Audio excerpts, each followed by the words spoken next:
Hello everyone, I am Rachna. Welcome back to my YouTube channel. In this video, I am going to explain short questions of our 10th class poem. तो चलिए इस video में आपको जो important short questions हैं वही बताए जाएंगे और अभी आपकी हर एक पोम के short answer type, long answer type और यहाँ तक कि सीन स्टैंजा है वो भी मैं आपको कराने वाली हूँ।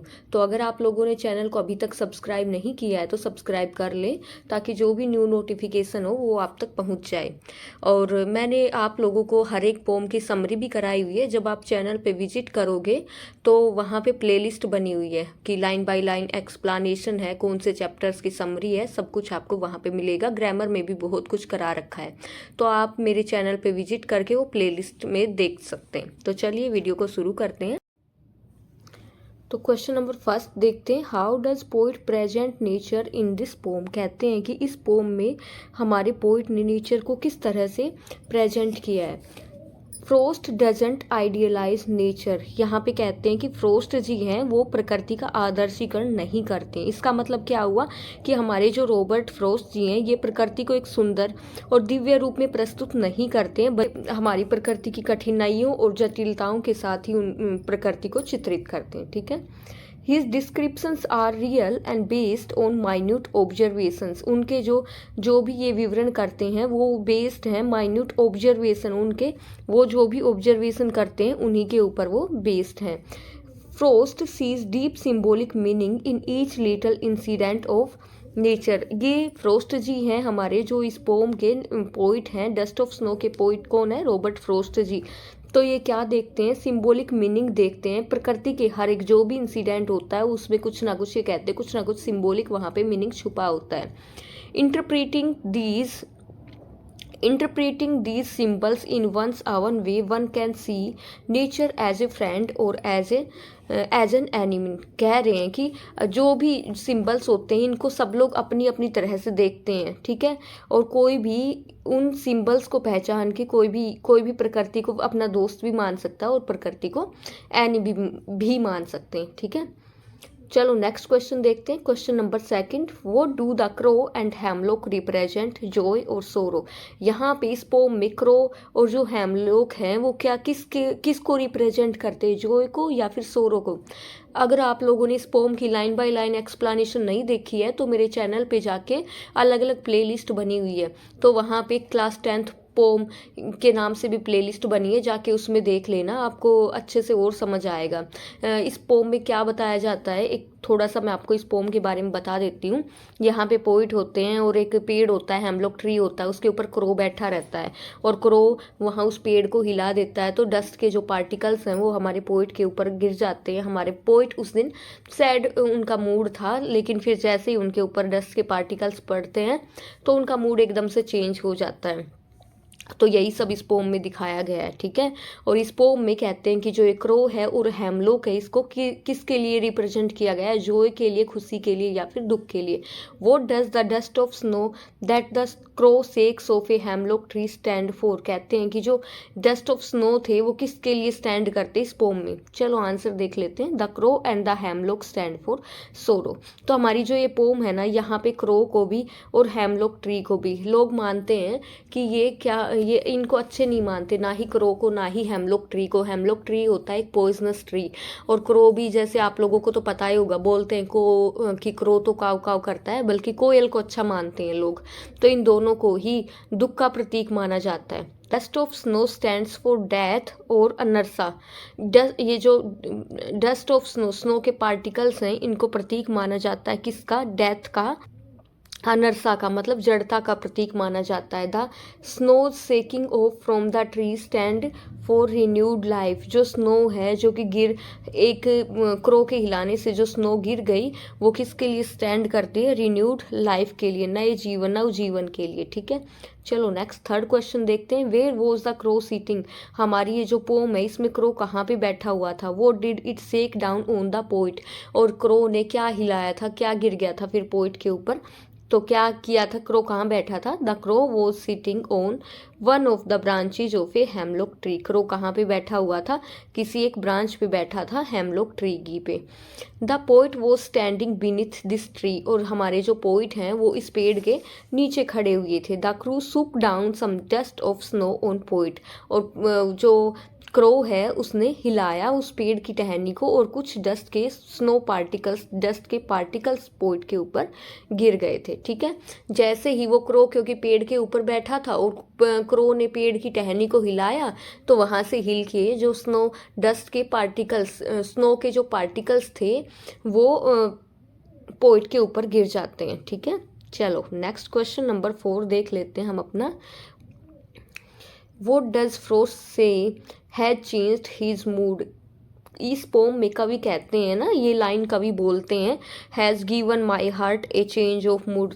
तो यहाँ पे ये पूछा गया है कि फ्रोस्ट जी ये बात कहते हैं, हैज़ चेंज्ड हिज मूड, ये क्या है कि क्या किससे इनका मूड चेंज हो गया था, क्या है ये बात। तो answer, the poet was standing beneath a hemlock tree. हमारे जो पोइट है इस पोम में वो खड़े थे हेमलॉक ट्री के नीचे।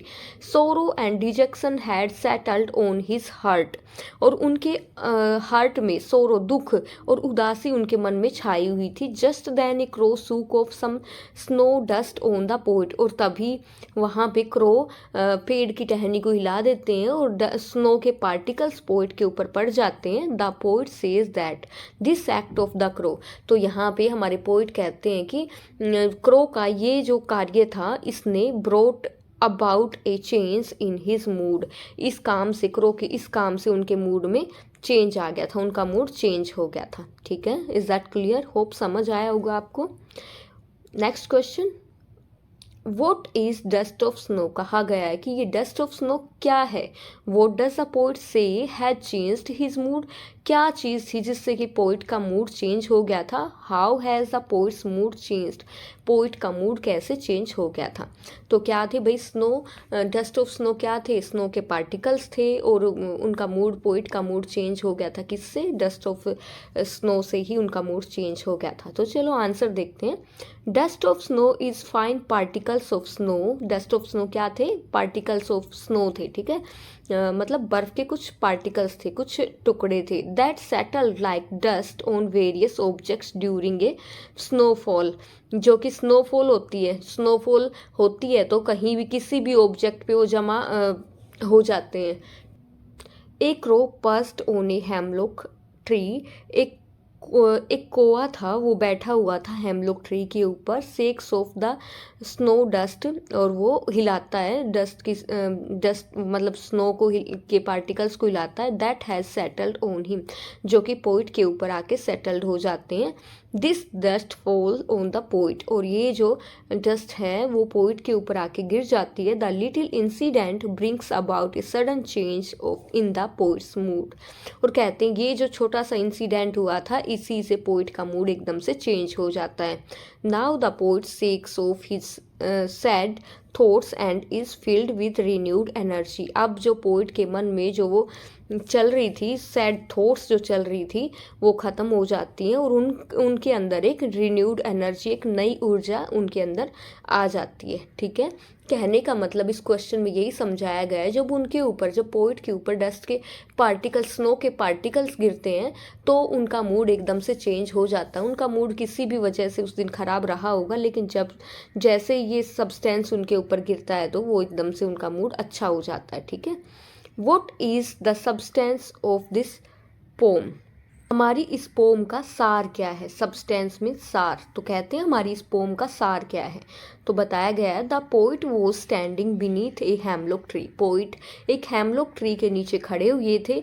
ए crow shook off some snow dust on the poet, और एक क्रो ने हिलाया उस पेड़ को और कुछ स्नो डस्ट के पार्टिकल्स, स्नो के पार्टिकल्स उनके ऊपर गिर गए। The poet sad heart at once experienced a change, और उनका हार्ट, उनका मन जो जिस भी किसी कारण से दुखी रहा होगा वो एकदम से चेंज हो गया। The poet too shook off his sadness and thus saved the rest of the day from being spoiled, और इस तरह से जो पोइट का दिन, जो पोइट ने मान लिया था कि उनका आज पूरा दिन खराब जाने वाला है, वो दिन उनका स्पॉइल होने से बच गया। अब उन्हें लगने लगा कि नहीं, अब मेरा दिन खराब नहीं जाएगा, बल्कि अब मेरा दिन अच्छा ही जाएगा। ठीक है, तो ये था हमारी इस पोम का सार था। ठीक है, नेक्स्ट क्वेश्चन देखते हैं। Right A note on the setting of the pome dust of snow. हमें जो ये डस्ट ऑफ स्नो पोम है, इसकी सेटिंग के बारे में बताना है, क्या कुछ था इस पोम में। In this poem the poet is shown standing beneath a hemlock tree. यहाँ पे पोइट को दिखाया गया है कि वो हेमलॉक ट्री के नीचे खड़े हुए थे। On this tree A crow is seating. इस पेड़ के ऊपर एक कौवा बैठा था। It shakes of the dust of snow that has fallen on it. जो पेड़ के ऊपर स्नो के पार्टिकल्स थे, वो क्रो उन पार्टिकल्स को वहाँ से हिलाता है, and which then falls on the poet, और जो कि जाके पोइट के ऊपर गिर जाते हैं। तो चलो नेक्स्ट क्वेश्चन देखते हैं। ये क्वेश्चन हमारी इस आज की इस पोम का लास्ट क्वेश्चन है, तो चलो करते हैं। Where was the poet standing and what happen to him there. ये क्वेश्चन बार बार वही बातें रिपीट हो रही हैं कि पोइट कहाँ खड़े थे, उनके साथ क्या हुआ था। तो poet was standing beneath a hemlock tree. वो एक हेमलॉक ट्री के नीचे खड़े थे। हेमलॉक ट्री जिसको कि एक पॉइजनस ट्री माना जाता है। A crow shook off the dust of snow that had settled on it. और जो क्रो था उसने उस पेड़ के ऊपर जो स्नो के पार्टिकल्स गिरे हुए थे उनको हिलाया, और वो जो डस्ट पार्टिकल्स हैं, when this dust fell on the poet, जब वो डस्ट पार्टिकल्स पोइट के ऊपर गिरे, a sudden change came in his mood. तो उनके मूड में एकदम से एक अचानक से एक परिवर्तन आया। It ended all the regret that had field in his mind. और इससे वो सारे रिग्रेट, वो सारे दुख तकलीफ़ें उनकी ख़त्म हो गई जो कि पोइट के मन में चल रही थी।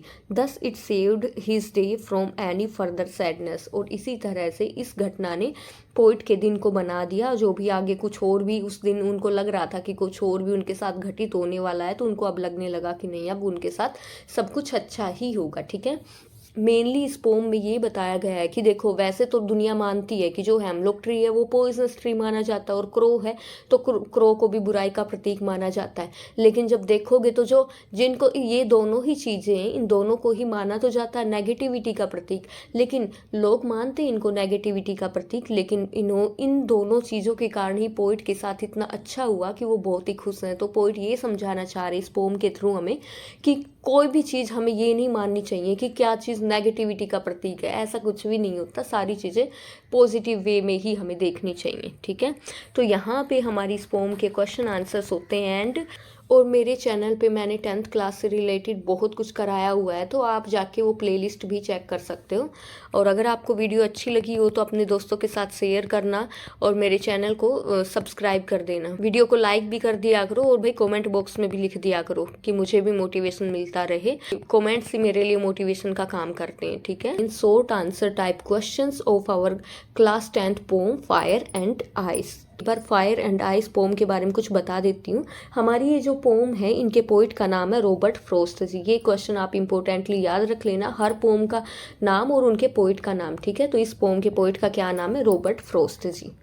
अब नेक्स्ट आप लोगों को मैं बताती हूँ इस पोम में है क्या। तो इस पोम में हमारे पोइट जी बताते हैं किसके बारे में? फायर के बारे में बताते, आइस के बारे में बताते। फायर मीन्स आग, आइस मीन्स बर्फ। अगर सीधा मीनिंग देखे तो ये हो जाएगा, बट अब ये हम क्वेश्चंस यहाँ से स्टार्ट कर देते। Question number 1, for Frost what do fire and ice stand for. Frost ji के लिए ये जो फायर है और आइस है, इस पोम में किस के लिए स्टैंड करते हैं? What are the symbols of fire and ice in this poem. या कहते हैं कि इस पोम में ये जो फायर और आइस, ये जो दो वर्ड आए हैं, इनके लिए क्या यूज हुआ है, किसके लिए ये फायर और आइस किन से सिंबलाइज किया है इन दो वर्ड्स को। तो आंसर देखते हैं। For Frost fire stands for greed. Frost ji के लिए फायर स्टैंड करती है लालच से, कॉन्फ्लिक्ट द्वंद्व से, एवरेस से, एवरेस का मतलब होता है लोभ से, फ्यूरी क्रूएल्टी निर्दयता से, इंटॉलरेंस लस्ट एंड हेटर्ड जो नफरत है, जो लालसा है, वासना है, उन सब से ही हमारी जो फायर है, फायर्स का वो स्टैंड करती है। ठीक है, फायर मीन्स डिजायर्स की जो हमारी इच्छाएं हैं वो कभी ख़त्म ही नहीं होती, एक के बाद एक इच्छा, एक के बाद एक इच्छा। ठीक है, तो इन सब के लिए फायर स्टैंड करती है। और आइस स्टैंड करती है, ice stands for insensitivity, coldness, indifference and rigidity.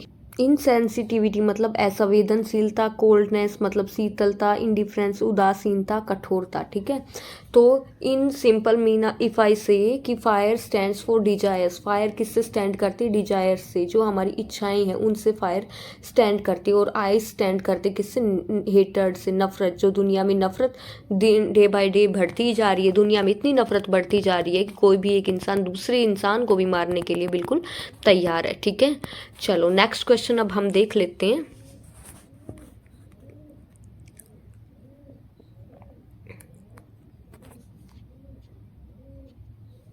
What are the ideas about how the world will end. यहाँ पे इस पोम में जो पोइट बताते हैं वो क्या बताते हैं कि ये दुनिया ख़त्म होगी, तो इस बारे में क्या क्या आइडियाज़ पोइट ने दिए हैं कि इस दुनिया कैसे ख़त्म होगी। What is the main idea of this pome, कहते हैं इस पोम का जो मेन आइडिया है वो क्या बताया गया है। अब आपके लिए इस टाइप के क्वेश्चन इंपॉर्टेंट बन जाते हैं, जो पोम का हमारा मेन आइडिया हो गया, पोम का थीम हो गया। ठीक है, तो ये अच्छे से याद कर लेना।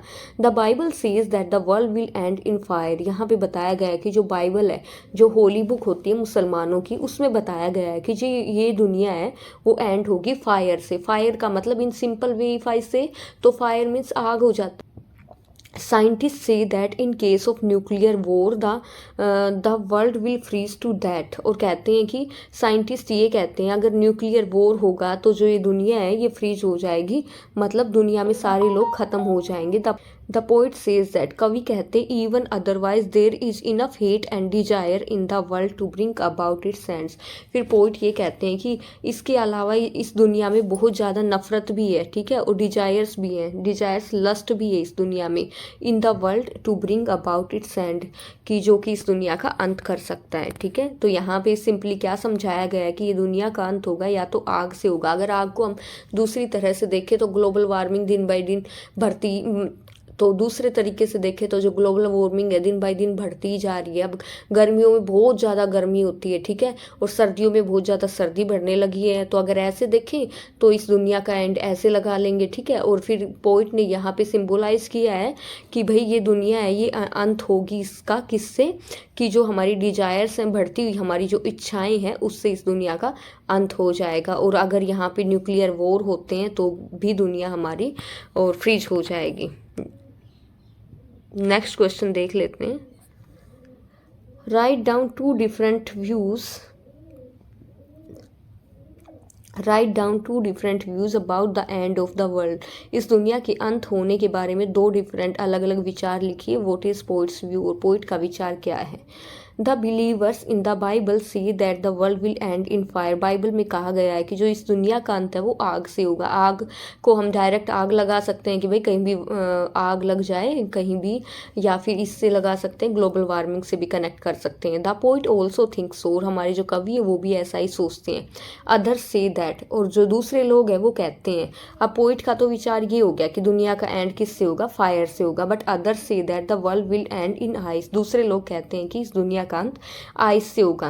They believe the scientist who say that, वो उनको उन साइंटिस्ट पर विश्वास है जो कि कहते हैं in case of a nuclear war, कि जब भी न्यूक्लियर वॉर होगा everything will freeze to that, तो जो सारी दुनिया है उसका अंत हो जाएगा। ठीक है, नेक्स्ट क्वेश्चन देख लेते हैं। What is ice symbol of in the pome. इस पोम में आइस किसके लिए सिंबल हुआ है, ये तो हमारी फर्स्ट क्वेश्चन में भी बता दिया गया था, बट फिर से देख लेते हैं। In this poem ice has been used as a symbol of heartless hatred. इस पोम में आइस को बताया गया है कि इसका सिंबल है हार्टलेस हेटर्ड, कि जो नफरत है, नफरत से आइस को स्टैंड किया गया है इस पोम में। ठीक है, कि लोग होते इतनी नफरत है कि उनके मन में दया भाव तो बिल्कुल पूरी तरह से ख़त्म ही हो चुका है। Both hatred and ice have a freezing effect. कहते हैं जो नफरत है और जो बर्फ है दोनों का ही एक ही इफेक्ट होता है, क्या, फ्रीजिंग, जो दुनिया को जमा दे।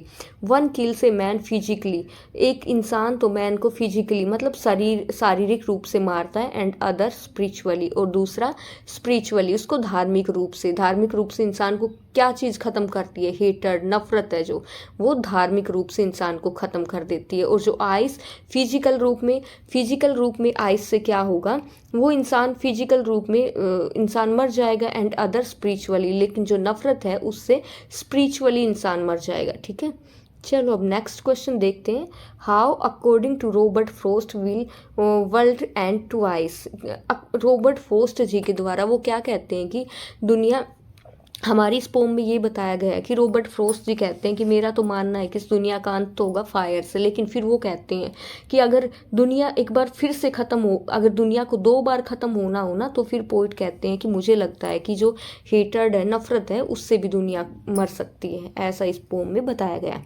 According to the poet the world can perish once by fire. कहते हैं कि ये जो दुनिया है ये एक बार तो ख़त्म होगी, किससे? बाय फायर, आग से, लस्ट से, ठीक है, एंड देन बाय आइस। लेकिन अगर दुनिया को दोबारा ख़त्म होना होगा तो दुनिया ख़त्म होगी किससे? आइस से, हेटर्ड से, नफरत से, ठीक है। और एक बार ख़त्म होना होगा तो जो डिजायर्स है हमारी, जो डे बाय डे बढ़ती जा रही हैं, लस्ट है हमारी, वासना है, उससे दुनिया ख़त्म होगी। लेकिन वो कहते हैं अगर दुनिया को, हमारी पोम में ये लाइन आई थी, but if it had to perish twice, लेकिन अगर इस दुनिया में लोगों को 2 बार मरना पड़े तो I think I know enough of hate. तो वो कहते हैं कि मुझे लगता है कि जो हेट है वो भी वैसा ही काम करेगी, ठीक है। चलो नेक्स्ट क्वेश्चन देखते हैं। भाई अब मैं ना आपको एक बात कहना चाहती हूँ। देखो, आप लोग देख तो लेते हो, लेकिन कई बच्चे चैनल को सब्सक्राइब भी नहीं करते हैं, ठीक है। तो ऐसे तो मत किया करो, कम से कम अगर आपको ये वीडियो अच्छी लगती हो तो इसको शेयर भी कर दिया करो, लाइक भी कर दिया करो, और चैनल को सब्सक्राइब भी कर लो, ताकि आपको और भी जो न्यू वीडियोज़ है वो मिलती रहे। अब और कॉमेंट में भी लिख दिया करो, क्योंकि आपके कॉमेंट्स ही तो मेरे लिए मोटिवेशन का काम करते हैं ना। तो आप कॉमेंट्स लिखोगे तो मेरा भी मन करेगा कि हाँ चलो बच्चों के लिए और कुछ अच्छा बनाया जाए, और अच्छी अच्छी वीडियोस लेकर आई जाएं। तो कमेंट भी लिख दिया करो, ठीक है। चलो नेक्स्ट क्वेश्चन देख लेते हैं। What are the symbols of fire and ice representative of? ये जो सिंबल्स यूज़ किए गए हैं फायर और आइस, ये किसके रिप्रेजेंटेटिव है? वही सब बातें बार बार से रिपीट हो रही हैं, ठीक है। While fire is representative of lust and desires, fire को रिप्रेजेंटेटिव माना गया किसका? लस्ट का, वासना का, हमारी डिजायर्स का। Ice is representative of heartlessness and apathy, और आइस को किसका रिप्रेजेंटेटिव माना गया? हमारी उदासीनता का। एपैथी का मतलब होता है उदासीनता का, और हमारी कठोरता, हमारी कट्टरता का, ठीक है। चलो आज की वीडियो का आखिरी क्वेश्चन देखते हैं। What is the poets view about the end of the world? इस दुनिया के ख़त्म होने के लिए पोइट का व्यू क्या है? तो पोइट ने सिंपली बताया था कि दुनिया को अगर एक बार ख़त्म होना होगा तो हमारी ये दुनिया किससे ख़त्म होगी? फायर से, डिजायर से। फायर मीन्स डिजायर्स, ठीक है। और अगर दुनिया को 2 बार ख़त्म होना होगा तो दुनिया दूसरी बार किससे ख़त्म होगी? आइस से ख़त्म होगी। चलो आंसर देखते एक बार। The poet says that the world will end in fire, कवि कहते हैं कि जो इस दुनिया का अंत होगा किससे? फायर से। But he doesn't say so because the Bible says this, लेकिन वो ऐसा इसलिए नहीं कहते हैं क्योंकि बाइबल में ऐसा कहा गया है। By fires he means to fire of desires, fire से यहाँ पे उनका मतलब है हमारी डिजायर से, हमारी इच्छाओं से, जो कि एक के बाद एक बढ़ती जाती हैं। It is the lust for material things for that will destroy the world as surely as fire can. कहते हैं कि यहाँ पे फायर को किससे कंपेयर किया गया है कि जो लस्ट है हमारी इस दुनिया में फॉर मटेरियल थिंग्स, हमारी जो भावनाएं, वासनाएं हैं मटेरियल थिंग्स के लिए, इस दुनिया की चीज़ों के लिए, that will destroy the world, वो इस दुनिया को ख़त्म करेंगी as surely as fire can, जैसे कि आग ख़त्म करती इस दुनिया को, वैसे ही ये दुनिया की ये चीज़ें ख़त्म करेंगी, ठीक है। तो चलो एक बार ना मैं आपको इस पोम में बता देती हूँ, एक बार फिर से मैं आपको समझा देती हूँ। देखो इस पोम में ना 2 चीज़ों का जिक्र हुआ है, किसका? फायर का। इन्हीं के ऊपर पूरी पोम हमारी बेस्ड है, फायर एंड आइस, ठीक है। तो यहाँ पे जो फायर है, फायर का मतलब सिंपली मीन में अगर हम देखें तो फायर हो गया आग, आइस हो गई बर्फ़, ठीक है। तो आग को अगर हम देखें तो डायरेक्टली आग का मतलब क्या होगा? हम ग्लोबल वार्मिंग से कनेक्ट करके देख सकते हैं फायर को भी और आइस को भी, कि गर्मियों में बहुत ज़्यादा गर्मी होती है, सर्दियों में बहुत ही ठंडा होता है, तो इस चीज़ से हमारी दुनिया एंड हो जाएगी। लेकिन ये पोम हमारी सिंबॉलिक पोम है। यहाँ पे पोइट ने फायर को सिंबलाइज किया है किससे? डिजायर्स से। डिजायर्स से, ये चीज़ आप अच्छे से समझ लेना। डिजायर्स जो हमारी इच्छाएं डे बाय डे बढ़ती जा रही हैं, उन इच्छाओं से यहाँ पे फायर को सिंबलाइज किया है कि हमारी इच्छाएं क्या होती है। अभी एक इच्छा है, एक के बाद फिर दूसरी इच्छाएं आ जाएंगी। तो इस तरह से हमारी जो मटेरियल थिंग्स, इस संसार में जो भौतिक वस्तुएं हैं, उनके लिए हमारी इच्छाएं कभी भी ख़त्म ही नहीं होती है। और पोइट कहते हैं कि श्योरली इस चीज़ से दुनिया एंड हो जाएगी, क्योंकि आपकी इच्छाएं ख़त्म नहीं होंगी। उन इच्छाओं को पूरा करने के लिए आप कुछ ना कुछ ऐसा कुछ गलत भी करना पड़े तो आप लोग करते रहोगे। अच्छा, दूसरी चीज़ यहाँ पे आइस, ठीक है। तो आइस का यहाँ पे सिंबलाइज किया है किससे? तो यहाँ पे आइस को किससे, हेटर्ड से, जो दुनिया में ये नफ़रतें हैं, एक दूसरे के प्रति जो भावनाएं हैं, दुनिया में नफ़रत इतनी बढ़ती जा रही है, तो कहते हैं कि इस नफ़रत के कारण मार काट भी बढ़ती जा रही है, तो इससे इस दुनिया का एंड हो जाएगा। होप स्टूडेंट्स आपको ये वीडियो अच्छी लगी होगी, आपको इस पोम में मैंने जो भी समझाया है इसके क्वेश्चंस में वो सब समझ आया होगा, ठीक है। और अगर ना कुछ समझ आया हो तो आप you can write in comment box. Okay, हमारी नेक्स्ट पोम रहने वाली है ए टाइगर इन द जू। इसके शॉर्ट आंसर टाइप क्वेश्चंस कराती हूँ। अगर आप लोगों ने अब तक मेरे चैनल को सब्सक्राइब नहीं किया है तो चैनल को सब्सक्राइब कर लें और बेल आइकन प्रेस कर लें, ताकि जो भी न्यू नोटिफिकेशन है वो आपको मिलता रहे। आपको ए टाइगर इन द जू की थोड़ी सी इस पोम के बारे में मैं बता देती हूँ, ठीक है। तो हमारा इम्पोर्टेंट क्वेश्चन एक तो ये बन जाता है इससे, who is the poet of this pome. तो पोइट का क्या नाम है, लेस्ले नोरिस जी, ठीक है।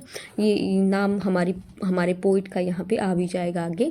इस पोम में हमारे पोइट क्या दर्शाते हैं, दो टाइगर्स की सिचुएशन को दर्शाते हैं कि कैसे एक टाइगर तो जंगल के अंदर रहता है और एक टाइगर रहता है पिंजरे में, तो उन दोनों वो कैसा फील करते हैं उनके बारे में बताया। तो ऑब्वियसली जो टाइगर जंगल में है वो फ्रीली कहीं भी आ जा सकता है, कुछ भी उसको जो भी खाना हो, जो भी शिकार करना वो कर सकता है।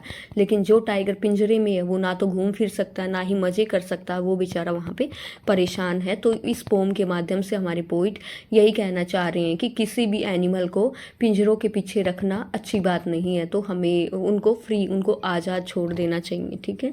तो चलिए अब देखते हैं इसके questions. Describe the cage where the tiger has been imprisoned. यहाँ पे कहा गया है कि हमें उस पिंजरे को डिस्क्राइब करना है जहाँ पे टाइगर को बंद किया गया था, मतलब उसको कैद में किया गया था, ठीक है। तो उस पिंजरे के बारे में बताना है। Answer, it is a cage in a zoo. तो ये क्या होता है, जू में एक पिंजरा होता है। The cage has been built of concrete. कहते हैं वो जो पिंजरा है वो कंक्रीट का बना होता है। इट हैज़ आयरन बार्स, और इसकी आयरन, लोहे की बार्स होती, लोहे के सरिये होते हैं, ठीक है। The tiger has been put behind the bars, और टाइगर को वो जो सरिये होते हैं उनके पीछे रखा जाता है। It is very small cage, ये बहुत ही छोटा सा पिंजरा होता है। The tiger can hardly move a few steps in it. ये केज इतना छोटा होता है कि टाइगर मुश्किल से ही उसमें यहाँ वहाँ एक आधे स्टेप घूम पाता है, ठीक है। तो यहाँ पे क्या बताया गया है, जहाँ पे उस पिंजरे के बारे में बताया गया है जहाँ पे टाइगर को कैद रखा जाता है। तो वो किसका बनता है, वो मिट्टी पत्थरों का, की कंक्रीट, वो कंक्रीट का वो केज बना होता है, लोहे के उसमें सरिये होते हैं, और वहाँ पे उस टाइगर को जू के अंदर कैद रखा जाता है, ठीक है। तो आपको समझ आया होगा। चलिए सेकंड क्वेश्चन देखते हैं। How does the tiger look in his cage. Tiger अपने पिंजरे में कैसा दिखाई देता था। तो यहाँ पे बताया गया the tiger has sharp clear stripes on his body. का जो टाइगर था उसकी बॉडी के ऊपर स्पष्ट रूप से दिखने वाले स्ट्राइप्स थे, ठीक है, मतलब धारियाँ थी। ही लुक्स मैजेस्टिक, वो बड़ा ही राजसी दिख रहा था। As he move slowly and quietly in his cage, जैसे वो धीरे धीरे चल रहा था, बिल्कुल चुपचाप से चल रहा था, तो ऐसा वो बहुत ही राजसी अनुभव हो रहा था, ठीक है। He has soft velvety pads, उसके पैड कैसे थे, वेलवेट के उसके पैड थे। He makes no noise as he moves, जैसे कि वो मूव्स करता, जैसे वो इधर उधर घूम रहा था तो कुछ भी आवाज़ भी नहीं आ रही थी उसकी। He has brilliant shining eyes, और उसकी बड़ी ही शानदार चमकती हुई आंखें दिखाई दे रही थी, ठीक है। तो यहाँ पे टाइगर के बारे में बताया है जो कि पिंजरे के अंदर है। चलो नेक्स्ट क्वेश्चन देख लेते हैं। What does the tiger do in his cage, what does he feel. कहते हैं कि जो टाइगर था वो अपने पिंजरे में क्या करता था, व्हाट डज ही फील, वो क्या अनुभव करता था। How does the tiger feel in the cage, tiger अपने पिंजरे में कैसा फील करता था। हाउ डज इट वॉक, और वो कैसे वॉक करता था अपने पिंजरे में। तो चलो आंसर देखते इसका। It is a very small cage, कहा बताया है कि वो जो केज था, वो पिंजरा था जहाँ पे टाइगर को कैद किया गया था, वो बहुत ही छोटा था। The tiger can hardly take a few steps, tiger मुश्किल से ही कुछ स्टेप्स चल पा रहा था उस पिंजरे के अंदर, क्योंकि पिंजरा छोटा था तो कैसे टाइगर मूव कर सकता है, जैसे टाइगर थोड़ा आगे जाए थोड़ा पीछे, बस इतना ही था वो पिंजरा, ठीक है। Few steps along the length of the cage, क्योंकि उस केज की लेंथ ही इतनी थी कि वो कुछ ही स्टेप्स चल पाता था। He takes no notice of the visitors, और वो वहाँ पे जो विजिटर्स, क्योंकि आपको तो पता ही है कि जू में तो विजिटर्स जाते ही रहते हैं देखने के लिए एनिमल्स को, तो इसी तरह से जब वहाँ पे विजिटर्स आते थे तो ये टाइगर उनके ऊपर, उनको नोटिस ही नहीं करता था। क्योंकि नोटिस करके भी क्या करना है ना। टाइगर का तो नोटिस करेगा तो फिर मन करेगा कि इनको खा जाऊं, है ना। नोटिस ही नहीं कर रहा था क्योंकि उसे खाना तो था नहीं। With his shining eyes he keeps looking at the bright stars, उसकी चमकती हुई आंखों से वो सिर्फ क्या करता था, ब्राइट जो चमकते हुए तारे थे उन्हीं को देखता रहता था। He is full of rage but he is quiet, वो होता तो बहुत ही गुस्से में था लेकिन फिर भी वो वहां पे चुप रहता था, क्योंकि और क्या कर सकता है, वो अपना गुस्सा कहाँ निकालेगा। तो इसीलिए रेज का मतलब होता है एंगर, ठीक है। बट ही इज क्वाइट, लेकिन वो फिर भी चुप था, गुस्सा आता था उसको लेकिन फिर भी चुप था। Next question, what last voice does the tiger here at night and what does he stare eight. कहते हैं रात में टाइगर को किसकी आवाज़, आखिर में सबसे लास्ट में किसकी आवाज़ सुनाई देती थी, एंड वो डज ही स्टेयर एट, और वो किन की तरफ, स्टेयर का मतलब होता घूरना, किन की तरफ वो स्टेयर्स करता था, घूरता था। आंसर देख लेते हैं। The tiger remains disturb due to the noise of patrolling cars at night. Tiger कहते हैं रात के समय में टाइगर डिस्टर्ब हो जाता था, किससे, क्योंकि वहाँ पे ना लास्ट में पेट्रोलिंग कार्स आती हैं। पेट्रोलिंग कार्स का मतलब है कि वो देखने आते हैं कि सभी एनिमल्स सेफ हैं या नहीं है, सब अपनी जगह पे हैं या नहीं है। तो पेट्रोलिंग कार्स मतलब इनको बोलते गश्त लगाने वाली कार, जो कि लास्ट में रात में एक बार चक्कर लगा के यही देख के जाते हैं कि सब जो जानवर हैं वो अपने पिंजरों में हैं नहीं है, ठीक ठाक हैं, ठीक है।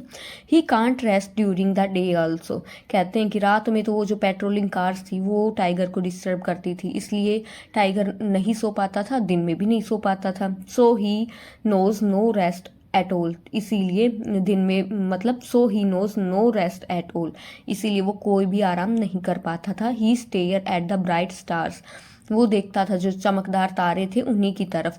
Perhaps he is trying to ask heaven why he has been punished so, तो ये आइडिया लगाया गया है, शायद वो ये पूछने की कोशिश कर रहा होगा जो हमारा टाइगर है ये, कि क्यों उसको ऐसी पनिशमेंट मिली है। भाई देखो, किसी को भी कैद कर लेना, इस तरह से पिंजरे में कैद रखना, ये तो उसके लिए एक पनिशमेंट ही है ना, क्योंकि कौन है ऐसा जो कि पिंजरे में रहना चाहेगा, कोई भी नहीं रहना चाहेगा, सबको फ्रीडम पसंद है, ठीक है। चलो नेक्स्ट क्वेश्चन देखते हैं। How does the poet contrast the tiger in the cage with the tiger in the forest, कहते हैं कि कैसे इन दोनों की तुलना की गई है, इन दोनों के बारे में बताया गया है। वो जो टाइगर है जो कि एक तो पिंजरे के अंदर है और जो एक फॉरेस्ट में है।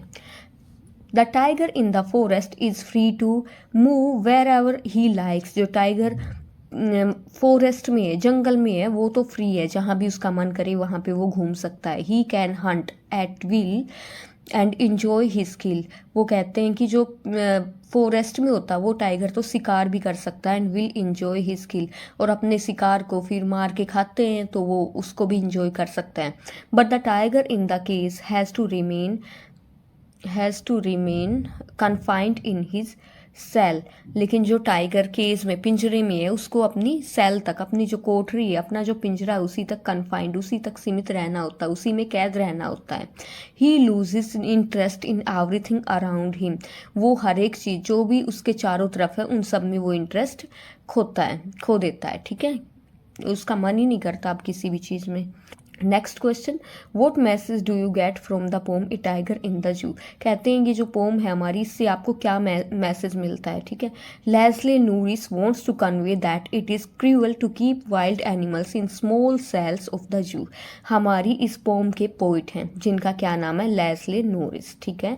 तो वो इस पोम के माध्यम से ये मैसेज देना चाह रहे हैं, ये आइडिया कन्वे करना चाह रहे हैं कि ये क्रूअल है, ठीक है, ये निर्दयता है कि हम जंगली जो जानवर हैं उनको एक छोटे से पिंजरे में रखते हैं जू में, ये सही नहीं है। Away from there natural habitat, उनका जो नेचुरल निवास है, उनका जो हैबिटेट है उससे दूर रखना सही नहीं है। They feel angry, helpless and unhappy, अगर किसी भी एनिमल को अगर इस तरह से पिंजरे में रखा जाता है तो उसको बहुत गुस्सा भी आता है, वो हेल्पलेस फील करता है और वो खुश भी नहीं रहता है। कोई भी हो भाई, इंसान भी हो, चाहे किसको पसंद है इस तरह से कैद रहना, है ना। तो एनिमल्स को भी पसंद नहीं है, तो यही बताया गया है कि भाई हमें ना एनिमल्स को जू में या कहीं भी हमें कैद करके नहीं रखना चाहिए। They miss their life and environment in the forest, वो कहते हैं कि वो फिर इस तरह से अगर वो पिंजरे में कैद रहते हैं तो वो अपनी लाइफ को मिस करते हैं, उस इन्वायरमेंट को जो कि उन्हें फॉरेस्ट में मिलता है, उस इन्वायरमेंट को वो मिस करते हैं। Is that clear? होप आप लोगों को समझ आया होगा। और आप लोगों से बस एक ही रिक्वेस्ट है कि आप चैनल को सब्सक्राइब कर लेना और वीडियो को शेयर भी कर दिया करो। चलो नेक्स्ट देखते हैं question number 7। How does the tiger terrify the villagers? कहते हैं कि टाइगर किस तरह से गाँव वालों को डराता है। The tiger growls at the edge of the jungle near the village. कहते हैं जो टाइगर है वो घुर्राता है एज ऑफ द जंगल, जंगल के किनारे पे जो गांव है उसके पास। There he shows his white fangs, fangs का मतलब होता है उसके तीखे दांत, एंड क्लोज उसके पंजे, while moving here and there. यहाँ पे कहते हैं वो टाइगर घूमते हुए अपने पंजों को, अपने तीखे दांतों को दिखाता है। ही स्नार्ल्स राउंड देयर हाउसेज एंड दस became a terror for the villagers. कहते हैं वो जो गांव वाले होते हैं उनके घरों के आसपास स्नॉर्ल करता है, मतलब गुर्राता है, और इससे जो विलेजर्स हैं वो डर जाते हैं। तो ये जो हमारा टाइगर बाहर रहता है, जो फॉरेस्ट में रहता है, उसके बारे में बताया गया है। भाई जो कैद रहता है वो तो कैसे ये सब कुछ कर सकता है। चलो नेक्स्ट क्वेश्चन देखते हैं, question number 8।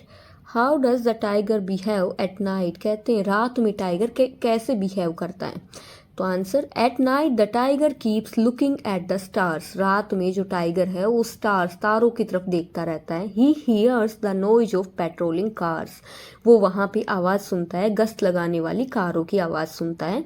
And remains disturb due to this noise. और कहते हैं ये जो कारों की आवाज़ होती है इसी के कारण वो डिस्टर्ब रहता है, वो परेशान रहता है, उसको फिर डिस्टर्ब रहने के कारण उसको नींद भी नहीं आ पाती है। ठीक है, चलो नेक्स्ट क्वेश्चन देखते हैं। What has been said about the tiger strength? Tiger की स्ट्रेंथ के बारे में, टाइगर की ताकत के बारे में क्या कहा गया है। And how does he treat the villagers? और वो विलेजर्स के साथ कैसे ट्रीट करता है। The tiger strength is confined to his cage. कहते हैं कि वो टाइगर है वो ताकतवर तो बहुत है लेकिन उसकी ताकत बिहाइंड द बार्स, मतलब पिंजरे के पीछे है। कहने का मतलब वो जो, क्योंकि वो केज में बंद है और वहाँ पे केज में लोहे के सरिये लगे हुए हैं तो उसकी जो ताकत है वो भी उन सरियों के ही पीछे है। He sees many visitors. वहाँ पे बहुत सारे विजिटर्स आते हैं और उनको देख के इस टाइगर का भी मन करता है कि ये भी शिकार करे। ठीक है, बट क्या कर सकता है, वो बाहर नहीं निकल सकता वहाँ से। विजिटर्स कमिंग एंड गोइंग, वो बहुत सारे विजिटर्स को देखता है जो कि आते हैं और जाते हैं। But he doesn't take any notice of them. लेकिन वो उनकी तरफ कोई भी नोटिस नहीं करता, उनकी तरफ नहीं देखता है। क्यों? क्योंकि वो मजबूर है, वो कुछ कर नहीं सकता, वो शिकार कर नहीं सकता, इसीलिए वो उनको देख कर भी अनदेखा करता है। चलो नेक्स्ट क्वेश्चन देख लेते हैं। What does Leslie Norris say about a tiger in his natural surroundings? या फिर ये क्वेश्चन आए चाहे फिर ये क्वेश्चन आए, how does the tiger behave in its natural habitat, example जंगल। कहते हैं कि एक टाइगर अपनी नेचुरल हैबिटेट होता है, उसका जो नेचुरल निवास होता है जो कि क्या है, जंगल, तो वहाँ रह के एक टाइगर कैसे बिहेव करता है। हम सबको ही पता है कि अगर वहाँ टाइगर होता तो वो शिकार करता, बट ये पिंजरे में है तो क्या कर सकता, कुछ भी नहीं कर सकता। आंसर देखते हैं। A tiger feels at home in his natural surroundings. एक टाइगर जो कि नेचुरल सराउंडिंग्स में होता है वो फील करता है जैसे वो अपने घर में है।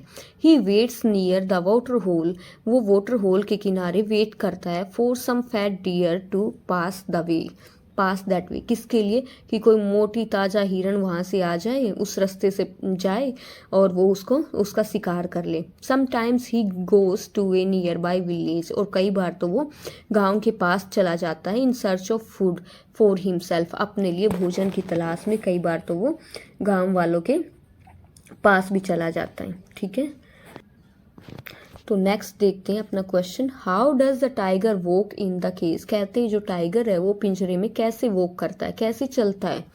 The tiger walk slowly and quietly in the cage. जो टाइगर है वो अपने पिंजरे में बड़ा धीरे धीरे, बड़ा चुपचाप से चलता है। Because he has only the length of his cage to walk about, क्योंकि उसके पास तो लेंथ ही इतनी है, जितना उसका पिंजरा है उतनी उसके पास लेंथ है, इतनी दूर में वो चल सकता है, इससे बाहर कहाँ जाएगा। He can hardly take a few steps along the length of the cage. वो मुश्किल से ही एक आध स्टेप ले पाता है क्योंकि उसकी पिंजरे की लेंथ इतनी नहीं होती है कि वो ज़्यादा जा सके। He has there no room to jump and enjoy himself. उसके पास यहाँ पे ना तो कोई जगह होती है, ना कोई कमरा होता है जहाँ पे वो कूद सके, इंजॉय कर सके, खुद के मज़े करा सके, ऐसा वहाँ पे कुछ भी नहीं होता है। ठीक है, चलो नेक्स्ट क्वेश्चन देखते हैं। What should the tiger be doing if he were in the jungle. Tiger क्या कर रहा होता अगर वो जंगल में होता। How does the tiger pass through the grass. वो कैसे ग्रास के पास से टाइगर पास करता अगर वो जंगल में होता। ठीक है, देखो भाई क्वेश्चंस तो वही बार बार रिपीट होते हैं, वही लाइंस रिपीट होती हैं, बस एक बार हमें ये पता होना चाहिए कि इस पोम में है क्या। ठीक है, तो अगर आपने इस पोम की लाइन बाय लाइन एक्सप्लेनेशन नहीं देखी है तो आप जाके मेरे चैनल पे देख सकते हो। लर्न विद रचना यादव मेरा चैनल है, वहाँ पे जाके जब आप प्लेलिस्ट सेक्शन में जाओगे तो क्लास 10th पोम के नाम से मैंने एक प्लेलिस्ट बना रखी है और उसमें सारी पोम्स है, उनकी लाइन बाय लाइन एक्सप्लेनेशन भी है और क्वेश्चन आंसर जिस जिस पोम के मैंने क्वेश्चन आंसर शॉर्ट लॉन्ग या फिर सीन एक्सट्रैक्ट जो कि आपकी पोम में से आता वो सब मैंने उसी फोल्डर में डाल रखा है, तो आप जाके वो चेक कर सकते हो। और अगर हमें एक बार इसकी लाइन बाय लाइन एक्सप्लेनेशन पता चल जाएगी, ये पता चल जाएगा पोम में है क्या, तो हम क्वेश्चंस को इजीली सोल्व कर पाते हैं। ठीक है, तो एक बार जाके वो चेक कर लेना। तो यही बातें आपको क्वेश्चन बनाना आना चाहिए। ठीक है, तो यही सब तो इसमें रिपीट होगा। हाँ, तो चलो आंसर देखते हैं। The tiger would be lurking in the shadows of trees. कहते हैं अगर वो टाइगर जंगल में होता तो वो लर्क कर रहा होता पेड़ों की छाया में, पेड़ों की छाव में। ठीक है, लर्क का मतलब घूम रहा होता। He would B sliding slowly through the long grass. वो जो लंबी लंबी घास है उसके ऊपर स्लाइड कर रहा होता। He would be sitting by some water hole. वो बैठा होता किसी वाटर होल के पास। And waiting for some plump deer. और किसी मोटी हिरण का वेट कर रहा होता टू पास दैट वे, कि वो उस रास्ते से गुजरे और ये जो टाइगर है ये उसका शिकार कर ले। ठीक है, चलो नेक्स्ट क्वेश्चन देखते हैं, हमारा आज की इस वीडियो का last question. What sound does a tiger here at night. Question बार बार रिपीट हो रहा है कि रात में वो क्या किसकी साउंड सुनता है, तो हमने पढ़ा था कि वो पेट्रोलिंग कार्स की साउंड सुनता है। The tiger hears the noise of patrolling cars at night. वो पेट्रोलिंग कार्स की आवाज़ सुनता है रात में। He remains disturb due to this noise. और ये आवाज़ के कारण वो डिस्टर्ब रहता है। He can't rest during the day due to the visitors. दिन में तो क्योंकि विजिटर्स इतने आते हैं तो वो रेस्ट नहीं कर पाता, रात में पेट्रोलिंग कार्स की आवाज़ से रेस्ट नहीं कर पाता। And he knows no rest at night also. और वो रात में भी बिल्कुल भी रेस्ट नहीं कर पाता है। हमारी इस पोम के शॉर्ट आंसर टाइप क्वेश्चंस और आपके एग्ज़ाम के लिए बहुत इंपॉर्टेंट रहेंगे। आपके एग्ज़ाम अब दूर नहीं है, बस फरवरी में एग्ज़ाम की डेट तो आ ही चुकी है कि आपके 26 से 27 फरवरी से ही एग्ज़ाम शुरू होने वाले हैं। सबसे first how to tell wild animals, ये लिखी गई है हमारी कैरोलिन वेल्स जी के द्वारा। ये पोम हमारी लिखी गई है। ठीक है, चलो अब इसमें मैं आपको बताती हूँ कि ये जो हमारी पोम है इसमें क्या बताया गया है। ये बहुत ही एक हंसी मजाक की ये पोम है और इसमें हमारी जो पोइट है उन्होंने इतने खतरनाक तरीकों का यहाँ पे जिक्र किया है। वो कहती हैं कि अगर आपको ना पता चले कि ये कौन सा एनिमल है तो आप उनकी बारे में पहचान बताई गई है कि ये देखो तो आप ये समझ जाना कि ये वो एनिमल है, ये देखो तो ये समझ जाना। ठीक है, तो ऐसे इस पोम में जंगली जानवरों को पहचानने के बारे में बताया गया है कि कैसे हम अगर किसी जंगली जानवर को नहीं जानते हैं तो हम पहचान सकते हैं कि कौन सा जंगली जानवर है। तो चलिए आज की इस वीडियो को शुरू करते हैं।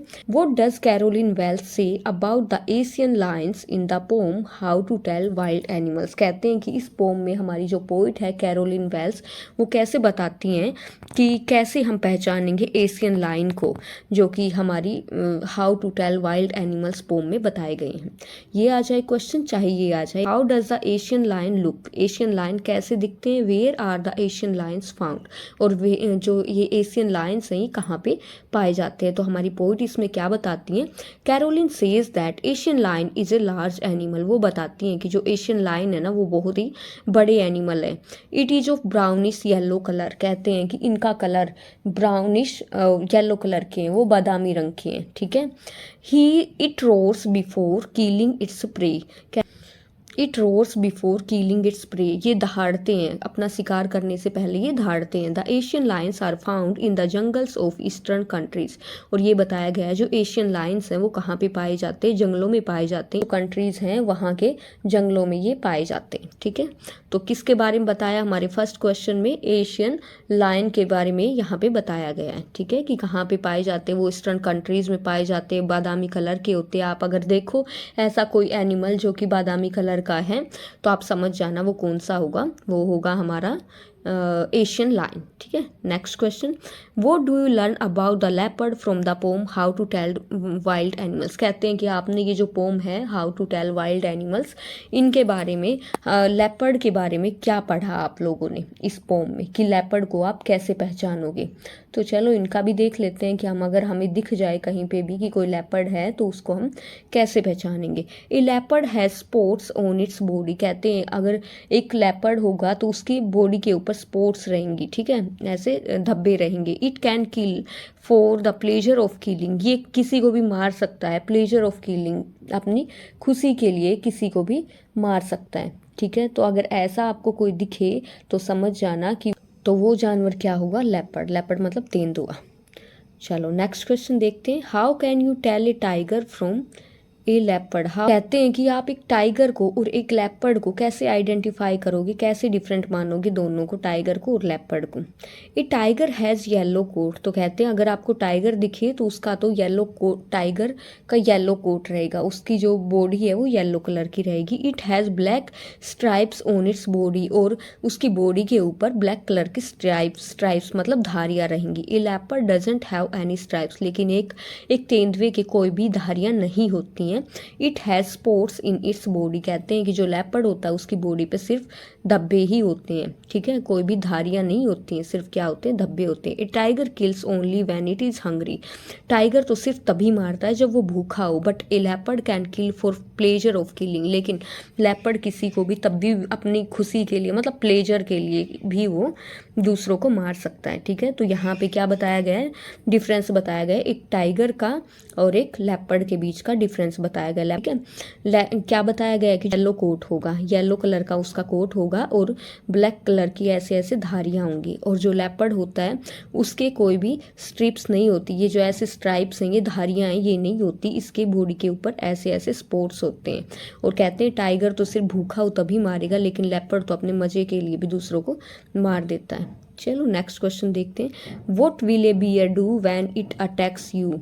एक बियर क्या करता है, एक भालू क्या करता है जब वो आपके ऊपर अटैक करता है। How does Carolyn Wells describe the beer.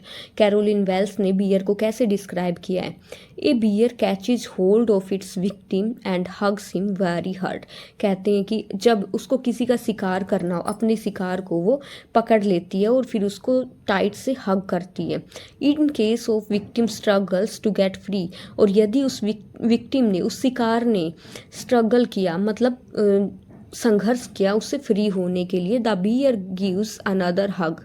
तो बियर उसको दूसरा हग देती है, until the victim gives up. उस समय तक, जब तक कि विक्टिम खुद ही अपना गिव अप ना कर दे, हार ना मान जाए, उस समय तक वो फिर दूसरा हग देती है। ठीक है, और आखिर में क्या होता है, जो विक्टिम होता है वो हार मान ही जाता है और बियर उसका शिकार कर लेता है। चलो नेक्स्ट क्वेश्चन देखते हैं, how is the Bengal tiger described in the poem. कहते हैं कि ये जो पोम है हमारी, कहते हैं कि हमारी ये जो पोम है how to tell wild animals, इसमें बंगाल टाइगर का को कैसे डिस्क्राइब किया गया है। What is its special feature, इसके बारे में क्या स्पेशल बताया गया है। The Bengal tiger has black stripes on its yellow coat. तो बताया गया है कि इसका जो येलो कोट होता है उसके ऊपर ब्लैक कलर के स्ट्राइप्स होते हैं। It looks majestic as it moves. और जैसे ये घूमता फिरता है तो बड़ा मैजेस्टिक, मतलब बिल्कुल राजा राजसी फील होता है। It's special features is that, इसके स्पेशल फीचर ये हैं, it kills only when it is hungry. इसके बारे में जो स्पेशल बात है वो ये है कि वो सिर्फ अपने शिकार को तभी मारता है जब ये भूखा हो। It attacks its prey silently. और ये अपने शिकार के ऊपर चुपचाप से अटैक कर देता है, एकदम से, उसके शिकार को पता भी नहीं चलता कि कोई आ रहा अब तुम्हें मार के खाएगा, चुपचाप से अटैक करता है। Why does the poet say that a bear's hug may confuse a novice. कहते हैं कि ऐसा क्यों कहा गया है, इस पोम में पोइट ने ऐसा क्यों कहा गया है कि जो बियर का हग होता है, बियर का जो हग होता है वो कन्फ्यूज कर सकता है नोविस। नोविस का मतलब होता है एक न्यू कमर को कन्फ्यूज कर सकता है, ऐसा क्यों कहा गया है। A bear never hugs out of love. कहते हैं कि एक बियर, उसको किसी से प्यार है इसलिए वो हग नहीं करता है। In fact van ever it attacks it praise, तो असल में बात ये है कि जब ये अपने शिकार के ऊपर अटैक करना चाहता है, it hugs him very hard, तो ये उस शिकार को बड़े टाइटली हग कर लेता है। A novice may take his hug as symbol of love, और एक जो नोविस होता है, एक न्यू कमर होता है, वो समझता है कि जो ये बियर है ये उसको हग कर रहा है as a symbol of love, उस प्यार के एक सिंबल के रूप में उसको लव हग कर रहा है, लेकिन असल में वो उसका शिकार करने के लिए हग करता है। ठीक है, तो न्यू कमर एक नोविस तो कंफ्यूज हो ही जाएगा, उसे क्या पता कि ये इतना चालाक है और ऐसे कर सकता है। ठीक है, चलो नेक्स्ट देखते हैं हम अपना question number 7। What features of the leopard and the bear are described by the poet in the poem How to Tell Wild Animals? कहते हैं कि जो हमारी ये पोम है इसके बारे में क्या फीचर्स डिस्क्राइब किए गए हैं, लेपर्ड के बारे में और बियर के बारे में क्या क्या बताया गया है। चलो आंसर देखते हैं। A leopard has spots on its skin, a leopard की तो स्किन पे स्पॉट्स होते हैं, धब्बे होते हैं। It attacks it's victim with a big lap, और ये अपने विक्टिम का, अपने जो शिकार है उसके ऊपर अटैक करने के लिए एक लंबी छलांग लगाता है। ठीक है, the painful cries of the victim don't affect him, और जो विक्टिम होता है, जो इसका शिकार होता है, उसकी जो पेनफुल, दर्द देने वाली जो क्राइज होती है, जो चिल्लाना होता है, चिल्लाने की आवाज़ होती है, इससे इसको कोई फ़र्क नहीं पड़ता है लेपर्ड को। A bear gives a very hard hug to its victim, लेकिन जो ये बियर है ये अपने विक्टिम को, अपने शिकार को एक बड़ी सी हग देता है। ठीक है, चलो नेक्स्ट क्वेश्चन देख लेते हैं। तो क्या बताया गया है कि जो बियर है वो तो हग देता है और फिर शिकार कर लेता है, और जो ये लेपर्ड होता है ये एक लंबी छलांग लगा के शिकार करता है, लेकिन इसको जो अपना शिकार होता है उसके रोने से, चीखने चिल्लाने से इसको कोई फर्क नहीं पड़ता है। चलो नेक्स्ट क्वेश्चन देखते हैं, अपना question number 8। What does the poet say about the crocodile and the hyena in the poem? इस पोम में क्रोकोडाइल के बारे में और हाइना के बारे में हमारे पोइट ने क्या कहा गया, एक मगरमच्छ के बारे में और एक लक्कड़भगे के बारे में। एक crocodile weeps as it comes to you, एक क्रोकोडाइल तो जब तुम्हारे पास आता है तो वो रोता है, कहे गए ना, कोई बात हो जाती है तो नहीं कह देते मगरमच्छ के आंसू, मतलब झूठे आंसू। ठीक है, sheds the proverbial crocodile tears, वो झूठे मगरमच्छ के आंसू दिखाता है। On the other hand a hyena smiles merrily as it comes to you, दूसरी साइड जब आपके पास एक लक्कड़भग्गा आता है तो वो हमेशा हंसते ही आता है। कहा भी जाता है कि भाई जब कोई ऐसे झूठ में रोता है तो बोला भी जाता है ना कि मगरमच्छ के आंसू, इसका मतलब है झूठे आंसू, झूठ में रोना। Next question number 9। Where is the chameleon generally found? कहा गया है कि ये जो कैमेलियन है ये कहाँ पे पाए जाते हैं। Which two things does a chameleon not have, और क्या चीज़ें हैं जो कि एक कैमेलियन के पास नहीं होते हैं। The chameleon is generally found on a tree, ये पेड़ के ऊपर पाए जाते हैं। कैमेलियन का मतलब होता है गिरगिट। ठीक है, it doesn't have any years and wings, इसके कोई कान भी नहीं होते हैं और इसके पंख भी नहीं होते हैं। गिरगिट के बारे में बताया गया है यहाँ पे। चलो नेक्स्ट और आज की इस वीडियो का लास्ट क्वेश्चन देखते हैं हम अपना। How does the tiger terrify the villagers? कहते हैं कि जो टाइगर होता है वो गांव वालों को कैसे डराता है।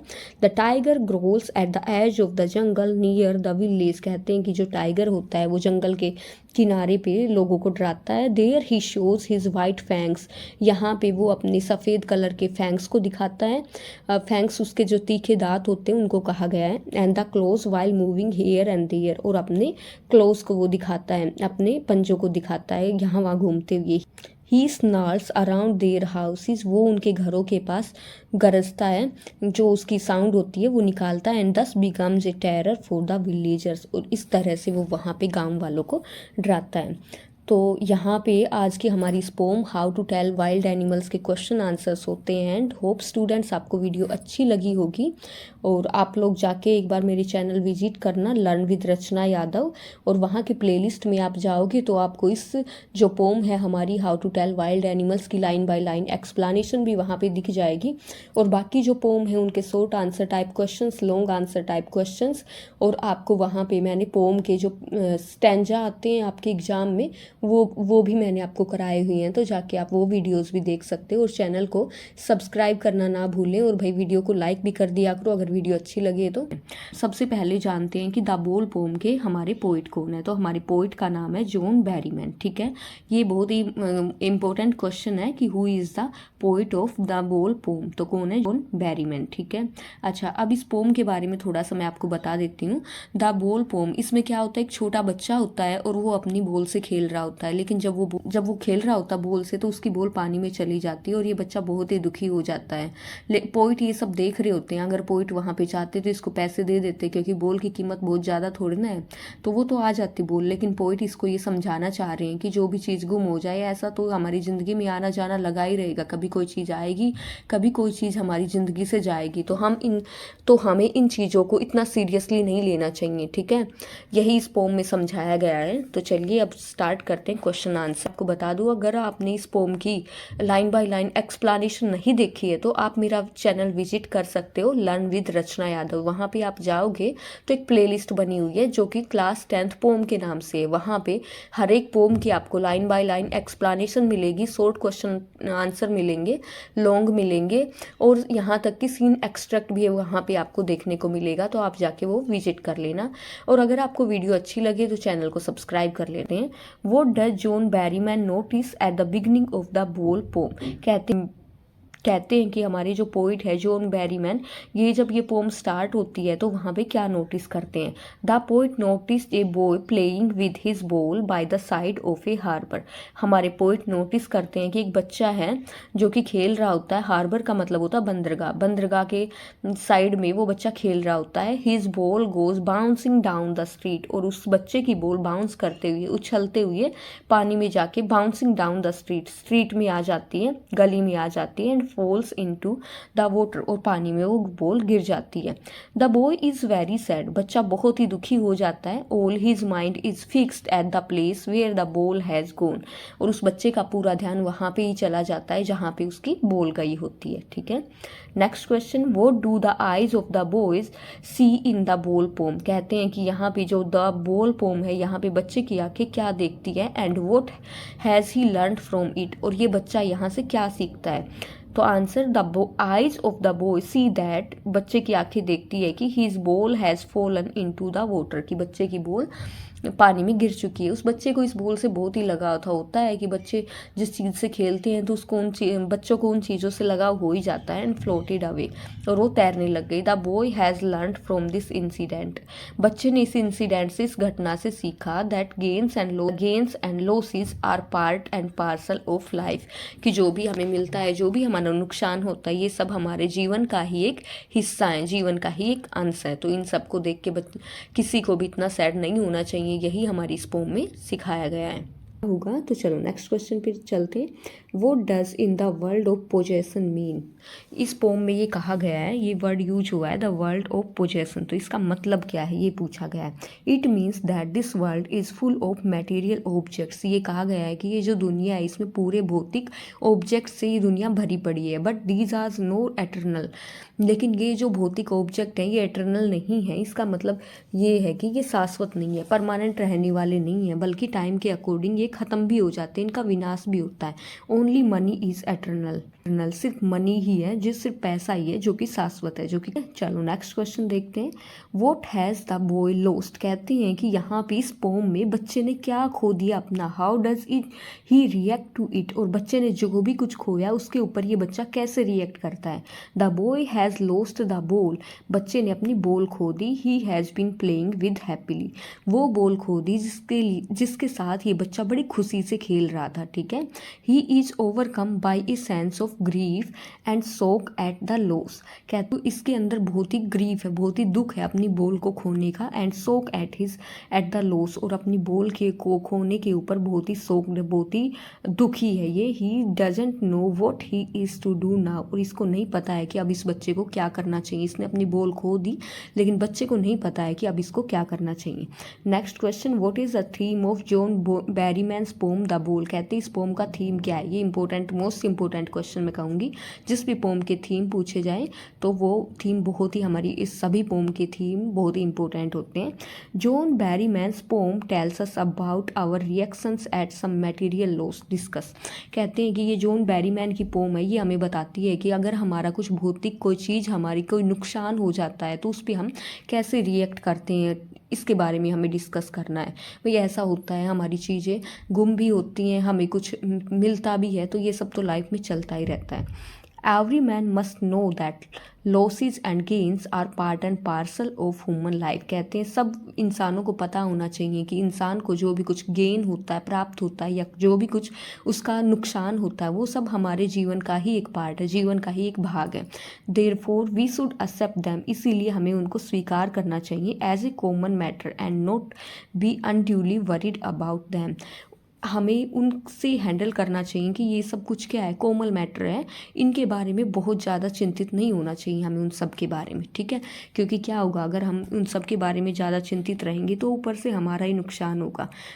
हम ज़्यादा किसी चीज़ के बारे में सोचेंगे, हमारी हेल्थ ख़राब होगी, तो ये सब हमें नहीं करना है। चलो नेक्स्ट क्वेश्चन देखते हैं। What idea does the poet want to convey. कहते हैं इस पोम से पोइट क्या आइडिया कन्वे करना चाहते हैं। The poet doesn't feel unduly grieved over the loss of material things. कहते हैं कि जो हमारे पोइट हैं वो बहुत ज़्यादा दुखी नहीं होते हैं, जो भी उनका लॉस हो जाता है मटेरियल भौतिक थिंग्स में, जो भी उनका लॉस हो जाए तो वो बहुत ज़्यादा उस चीज़ पे दुखी नहीं होते हैं। ही नोज़ दैट, वो जानते हैं कि gains and losses are part and parcel of man's life. उनको पता है कि जो नुकसान या फिर कुछ प्राप्त करना, ये सब हमारे जीवन का ही एक भाग है। He accepts them as a common matter of life. वो इन सब को एक्सेप्ट करते हैं कैसे, as a common matter of life, कि हमारी लाइफ का ये तो एक कॉमन सा भाग ही है, पार्टी है, ठीक है। चलो नेक्स्ट क्वेश्चन देखते हैं। What is the boy learning from the loss of ball. अब यहाँ पे क्या कहा गया है कि बच्चे की बॉल तो गुम हो गई, लेकिन वो अपनी बॉल को के गुम होने से यहाँ पे क्या सीख रहा है। ही इज़ लर्निंग दैट, बच्चा सीख रहा है कि gains and losses are part and parcel of life, कि जो भी चीज़ उसको प्राप्त हुई या कुछ भी गुम हुआ वो हमारी ज़िंदगी का ही एक हिस्सा होता है। तो हमें उस चीज़ को लेके बैठे नहीं रहना चाहिए, ज़्यादा दुखी नहीं होना चाहिए। One should accept them as a common matters. एक को, किसी भी इंसान को एज ए कॉमन मैटर उसको स्वीकार करना चाहिए कि ये तो सबके साथ होता है, कोई मेरे साथ ही थोड़ा ना नया हुआ है। One should not take them too seriously. एक इंसान को इन सब बातों को ज़्यादा सीरियसली नहीं लेना चाहिए, ठीक है। Next question, explain and no one buys a ball back, money is eternal. कहा गया है कि कोई भी व्यक्ति तुम्हारे लिए उस बॉल को खरीद के वापस नहीं ला सकता है। मनी इज़ एटर्नल, जो मनी ही है, पैसा ही है जो कि शाश्वत है, बाकी चीज़ें तो नश्वर हैं, नष्ट हो जाती हैं टाइम के अकॉर्डिंग, ठीक है। A thing once lost is lost forever. तो यहाँ पे ये समझाया गया है कि कोई भी एक चीज़ अगर हमारी गुम हो जाती है तो इंसान को समझना चाहिए उस बात को कि जो भी चीज़ गुम हो गई तो समझ लो वो परमानेंट के लिए ही गुम हो गई है। इट कांट बी रिट्रीव्ड, इस चीज़ को, उस चीज़ को वापस से नहीं लाया जा सकता है। It is futile to grieve over it, व्यर्थ है उस चीज़ के बारे में बार बार दुखी रहना। The only important thing is that, सिर्फ एक ज़रूरी चीज़ ये है कि we should have money to replace it, कि हमें उस चीज़ को रिप्लेस करने के लिए हमारे पास मनी होने चाहिए। तो यहाँ पे ये दिखाया गया है कि बच्चे की बॉल गुम हो गई है और अगर उसके पास पैसे हैं तो वो बॉल दूसरी भी ला सकता है। लेकिन यहाँ ना एक चीज़ समझाना चाह रहे हैं पोइट, क्या कि उसके पास पैसे हैं तो वो बॉल नहीं लिए आएगा, ये चीज़ समझ ली उसने। लेकिन पोइट ये कह रहे हैं कि हमें वो पैसे दे के बच्चे को वो नई चीज़ नहीं दिलवानी चाहिए। क्यों नहीं दिलवानी चाहिए? क्योंकि इससे तो बच्चे को लगेगा कि कुछ भी चीज़ वो पैसे के बदले में कुछ भी खरीद ही लेगा। जैसे ट्रेजेडी हो जाए, ठीक है, किसी की मौत हो जाए तो बच्चे को तो यही लगेगा कि भैया अगर ये इंसान चला गया तो इसको भी खरीद के ला सकते हैं। तो यही इस पोम में समझाना चाह रहे हैं हमारे पोइट।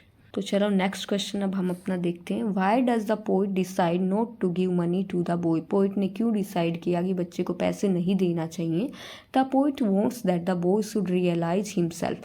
बच्चे को इसलिए पैसा नहीं देना चाह रहे थे पोइट, क्योंकि वो चाहते हैं कि बच्चे को ये खुद को रियलाइज होना चाहिए कि ज़िंदगी में हार जीत, कुछ किसी का आना जाना, ये तो हमारी ज़िंदगी का ही हिस्सा है। He sees that the boys is learning his first lesson. वो कहते हैं कि बच्चा अपना पहला पाठ सीख रहा है इन सब चीज़ों से। How to put up with a material loss, कि कैसे किसी भौतिक चीज़ का नुकसान हो जाए तो हमें उसका सामना कैसे करना चाहिए। So he decides not to give money to the boy, इसीलिए पोइट डिसाइड करते उस बच्चे को पैसे ना देने के लिए। यहाँ ये समझाया गया है कि अगर पोइट चाहते, ये सब देख रहे थे कि बच्चा बहुत ही दुखी है, तो पोइट जाके उसको पैसे दे देते, कोई ज़्यादा की थोड़ी ना आती है बोल। लेकिन पोइट ये कह रहे हैं कि मैंने उस बच्चे को पैसे नहीं दिए क्योंकि मैं चाह रहा था कि बच्चे यहाँ से ही एक बहुत ही बड़ा पार्ट सीख रहा था बच्चा यहाँ से, कि ज़िंदगी में ये सब तो चलता ही रहता है, कभी कोई चीज़ मिलेगी कभी गुम होगी, तो ये सब अभी से ये पार्ट सीख जाएगा तो अच्छा है, इसीलिए पोइट उसको रुपए नहीं देते हैं। चलो नेक्स्ट क्वेश्चन देखते हैं। What is the effect of the loss of the ball on the boy, ball के गुम होने का बच्चे के ऊपर क्या इफेक्ट पड़ता है। There is grief in the boy's eyes, कहते हैं बच्चे की आंख में ही दुख दिखाई दे रहा था। Over the loss of his ball, उसकी बॉल के गुम होने का दुख बच्चे की आंखों में देखा जा सकता था। बट बिहाइंड दिस ग्रीफ, लेकिन इस ग्रीफ के पीछे, इस दुख के पीछे there is a valuable learning taking place, एक बहुत ही वैल्यूएबल लर्निंग थी, मतलब बच्चा बहुत ही इंपॉर्टेंट बात सीख रहा था यहाँ पे बच्चा। ही इज़ लर्निंग, वो सीख रहा था how to put up with the loss of material things, कि कैसे जो मटेरियल थिंग्स हैं, जो भौतिकी वस्तुएं हैं, उनके नुकसान होने पे कैसे उनको फेस किया जाता है। तो बच्चा यहाँ पे ये बात सीख रहा था। ठीक है। What is the central idea of the poem the ball, कहते हैं ये जो पोम है हमारी द बॉल पोम है, इसका पोम का सेंट्रल आइडिया क्या है। He is learning that gains and loss are parts and parcel of life, कहते हैं कि ये जो गेन्स है, जो भी चीज़ें मिलना, गुम होना, खोना, ये सब एक ज़िंदगी का हमारी का हिस्सा है। One should accept them as common matter, एक को एक्सेप्ट करना चाहिए इसको as a common matter. One should not take them too seriously, हमें उस मैटर को बहुत ज़्यादा सीरियसली हमें नहीं लेना चाहिए, ये बताया गया इस पोम में। ठीक है। होप स्टूडेंट्स आपको ये क्वेश्चन आंसर अच्छे से समझ आए होंगे, और मैंने अपने चैनल पे हर एक पोम की लाइन बाय लाइन एक्सप्लेनेशन करा रखी है। अगर आपने वो वीडियोस नहीं देखी हैं तो जाके वो भी देख लेना। मेरे चैनल पे आपको मिलेगा, मेरे चैनल का नाम है learn with Rachna Yadav, learn with Rachna Yadav. आप मेरे चैनल पे जाओगे, चैनल के प्लेलिस्ट में जाओगे तो वहाँ पे आपको क्लास 10th पोम नाम से एक फ़ोल्डर मिलेगा। उस फोल्डर में पोम से रिलेटेड सारे short answer type questions, long answer type questions और सीन स्टैंजा सब कराया हुआ है। हर एक पोम की लाइन बाय लाइन एक्सप्लानेशन। आपको एक चीज़ बताना चाहूँगी कि अगर आपको लाइन बाय लाइन एक्सप्लानेशन, मतलब हर एक पोम के बारे में पता होगा कि किस में क्या बताया गया है, तो आप क्वेश्चंस को अपने आप से बना के लिख सकते हो। ठीक है। अब इसमें क्या था, ये जो ऊपर हमने क्वेश्चंस किए हैं, क्या एक ही बात बार बार रिपीट हो रही थी, यही तो बात बार बार रिपीट हो रही थी। तो जो मेन है, अगर हमें वो पता चल जाएगा कि हाँ इस पोम में मेन क्या है, तो हम सारे क्वेश्चंस के आंसर लिख सकें। तो इस पोम में मेन यही बताया गया है कि जो gains and losses are part of our life, one shouldn't accept them as common matter. जाके वो चेक कर लेना। इस पोम की या हर एक पोम की लाइन बाय लाइन एक्सप्लेनेशन भी वहाँ पे दी गई है, तो आपको अगर वो पहले आप देख लोगे तो अच्छा रहेगा कि आपको पोम अच्छे से समझ आ जाएगी, क्वेश्चन आंसर अच्छे से आ जाएंगे। तो चलिए आज की इस वीडियो को अब स्टार्ट करते हैं अमेंडा हमारी पोम से। ये पोम है एक बच्ची के बारे में। एक छोटी लड़की होती है और इसकी मम्मी हमेशा इसको रोकती टोकती रहती है हर एक बात पे कि अमेंडा ये मत करो, ये मत करो। ठीक है। तो इस पोम के थ्रू यही समझाया गया है कि जो बच्चे होते हैं उनको अपनी लाइफ, कई बार ऐसा होता है कि उनको ज़्यादा रोकना टोकना ठीक नहीं होता है, तो यही इस पोम में समझाया गया है। तो चलो देख लेते हैं अब इसके questions. What picture of Amanda do you poem in your mind, what is a poem Amanda about. कहते हैं ये जो पोम है अमेंडा, ये किस बारे में है, और अमेंडा के नाम से आपके दिमाग में क्या पिक्चर आ रही है अमेंडा की। ठीक है। तो चलो देखते हैं। Amanda is a little school going girl. Amanda यहाँ पे इस पोम में क्या है, एक छोटी बच्ची है जो उसकी स्कूल में जाती है। She is constantly nagged by her parents, उसको बात बात में नेग्ड बाय हर पेरेंट्स, अपने पेरेंट्स के द्वारा उसको दोषी ठहराया जाता है, नेग्ड किया जाता है, मतलब गलत ठहराया जाता है। She is constantly nagged by her parents, उसको लगातार उसके पेरेंट्स के द्वारा उसमें कुछ ना कुछ दोष निकाल दिए जाते हैं। प्रोबेबली द मदर, तो ये आइडिया लगाया जाता है पोम को पढ़ के कि शायद वो मम्मी ही होगी, क्योंकि मम्मी जो होती हैं वही ज़्यादा बच्चों को डांटती रहती हैं, रोकती टोकती है, पापा तो ज़्यादा कुछ कहते नहीं है ना। तो यही आइडिया यहाँ पे लगाया गया। She keeps asking Amanda to do this और नॉट टू डू दैट, वो लगातार उसकी मम्मी उसको कहती रहती है कि अमेंडा ये करो और ये मत करो, बट पुअर अमेंडा, लेकिन वो जो बेचारी अमेंडा है, longs to be free and live life in her own way, वो चाहती है कि वो फ्री होके अपनी लाइफ अपने तरीके से भी जिए। ठीक है, तो ये बताया गया हमारे क्वेश्चन नंबर फर्स्ट में, क्योंकि उसकी मम्मी उसको बार बार रोकती टोकती है और किसी भी बच्चे को इतना रोकना टोकना पसंद नहीं है। एक लिमिट से हो सब चीज़ें तो ही अच्छी लगती हैं। नंबर सेकंड देखते हैं, what is Amanda asked to do और नॉट टू डू। अमेंडा को क्या बोला जाता था, उसकी मम्मी क्या बोलती थी क्या काम करने के लिए और क्या काम नहीं करने के लिए। Amanda is asked not to bite her nails. Amanda को बोला जाता था कि तुम अपने नेल्स को मत चबाओ। ठीक है, not to hunch her shoulders and not to eat chocolates. वो उसकी मम्मी उसको बोलती थी कि अपने शोल्डर्स को, अपने कंधों को हंच मत करो, मतलब झुकाओ मत, and not to eat chocolate, chocolate मत खाओ। She is asked to sit up straight. उसको बोला जाता था कि सीधे बैठो। टू फिनिश हर होमवर्क, अपना काम पूरा करो। टू टाइडी हर रूम, अपने रूम को साफ रखो। And to clean her shoes, और अपने जूतों को भी साफ रखो। In fact she is constantly asked to do this और नॉट टू डू दैट। यहाँ पे असल में ऐसा है कि उसको ना, अमेंडा को लगातार, कॉन्स्टेंटली मतलब लगातार, लगातार ये बोला जाता था कि तुम ये काम करो और ये काम मत करो। कहने का मतलब कि बात बात पे उसको रोका टोका जाता था। वो कुछ भी करती थी तो उसकी मम्मी बोलती थी अमेंडा अब ये करो, अब ये मत करो। ठीक है, तो ऐसे तो आज के ज़माने में तो किसी भी बच्चे को ऐसा पसंद नहीं है कि भाई बार बार उनको रोका टोका जाए। सब चाहते हैं कि कुछ थोड़ा बहुत तो उनकी मर्जी का भी किया जाए। ठीक है, next question, how is the sea portrayed in the poem Amanda. कहा गया है कि जो सी है, समुद्र को है, इस पोम में, अमेंडा पोम में कैसे चित्रित किया गया है समुद्र पोम को। The sea is of a beautiful green colour. तो हमारी इस पोम में दिखाया गया है कि जो समुद्र का कलर है वो कैसा है, समुद्र का कलर ग्रीन दिखाया गया है यहाँ पे। ठीक है, तो समुद्र को बोला गया है कि वो समुद्र बहुत ही सुंदर ब्यूटीफुल ग्रीन कलर का है। इट्स वेव्स आर सॉफ्ट, और कहा गया है कि जो समुद्र की लहरें हैं वो भी बड़ी ही सॉफ्ट हैं। And there is no other living creature than a mermaid. और कहा गया है कि यहाँ पे और कोई भी क्रिएचर नहीं है सिवाय किसके, एक मरमेड के। मरमेड बोलते हैं जलपरी को। तो जब उसकी मम्मी, अमेंडा की मम्मी उसको बार बार डांटती रहती है, उसके बाद अमेंडा सोचती है कि काश वो तो एक मरमेड होती, मतलब वो सोचती है कि वो एक जलपरी होती जो समुद्र में अकेले ही रहती, उसके आसपास कोई भी नहीं होता उसको डिस्टर्ब करने वाला।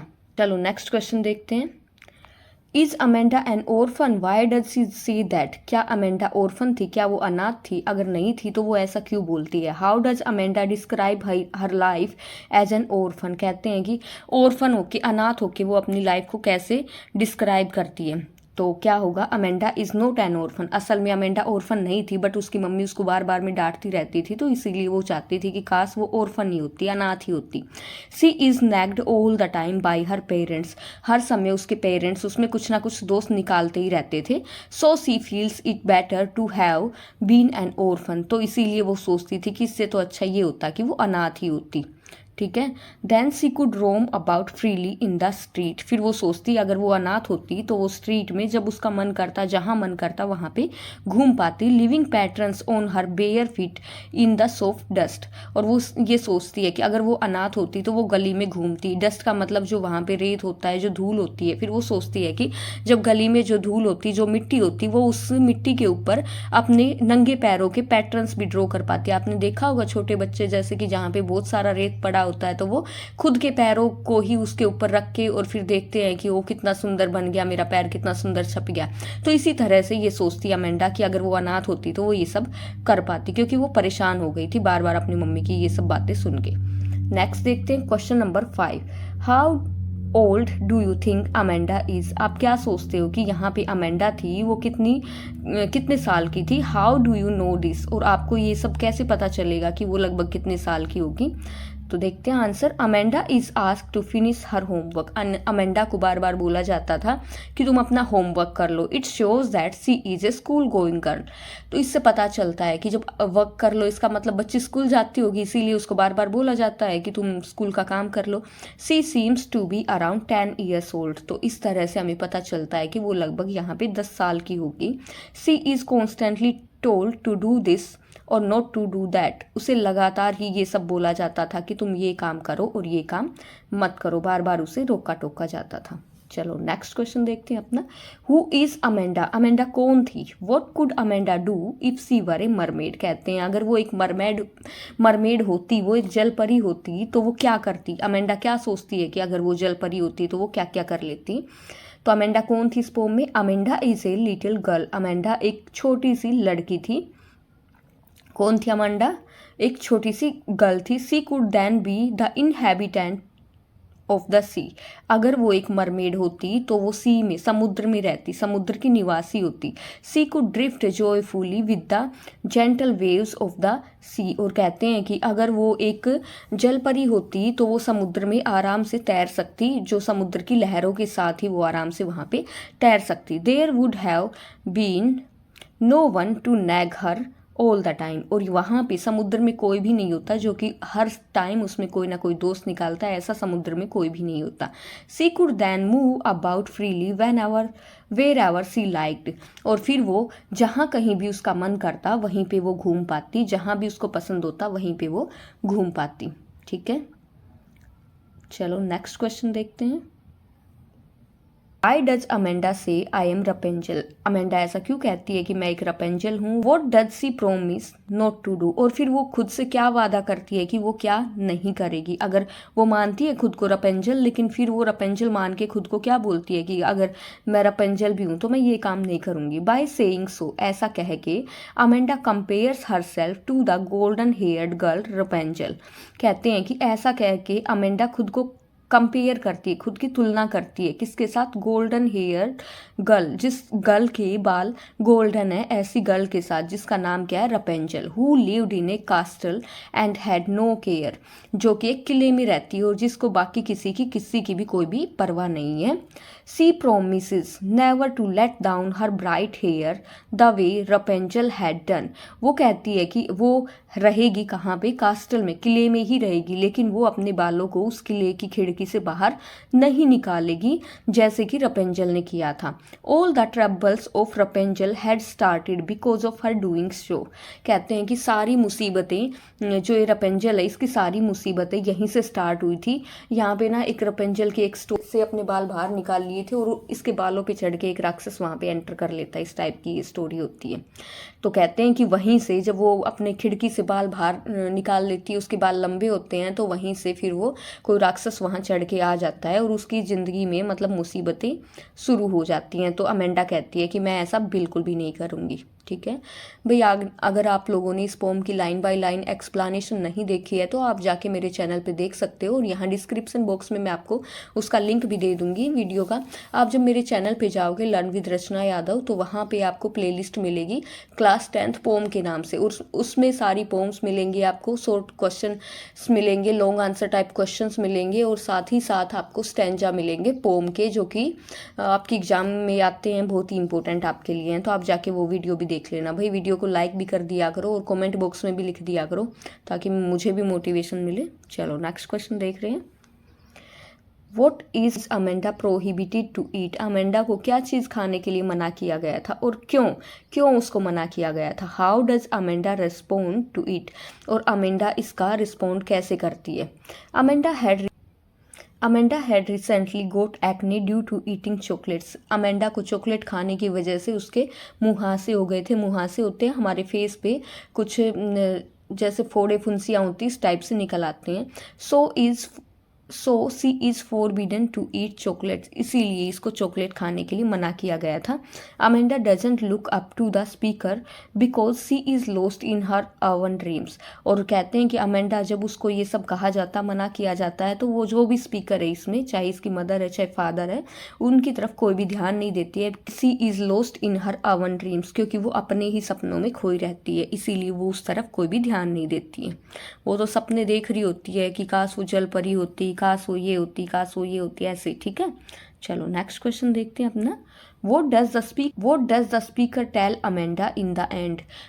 इस पोम के अंत में अमेंडा को क्या कहते हैं? What is the speaker afraid? और जो स्पीकर है उनको किस बात का डर है? The speaker tells Amanda to stop sulking. कहते हैं कि जो स्पीकर है इस पोम में वो अमेंडा को कहते हैं बार बार, सल्किंग का मतलब यहाँ पे होता है कि गुस्से में आना, ठीक है। तो वो अमेंडा को कहते हैं कि तुम बार बार गुस्से में मत आया करो। The speaker fears that, speaker को डर है कि anyone who sees Amanda in that state would think that, वो सोचती है कि उनको इस बात का डर है कि कोई भी देखेगा अमेंडा को अगर इस कंडीशन में देखेगा तो वो सोचेगा दैट सी हैज़ बीन नैग्ड, कि उसको तो बहुत ही, उसमें तो बहुत ही दोष निकाले जाते, उसको तो बार बार उसमें कमियां निकाली जाती हैं।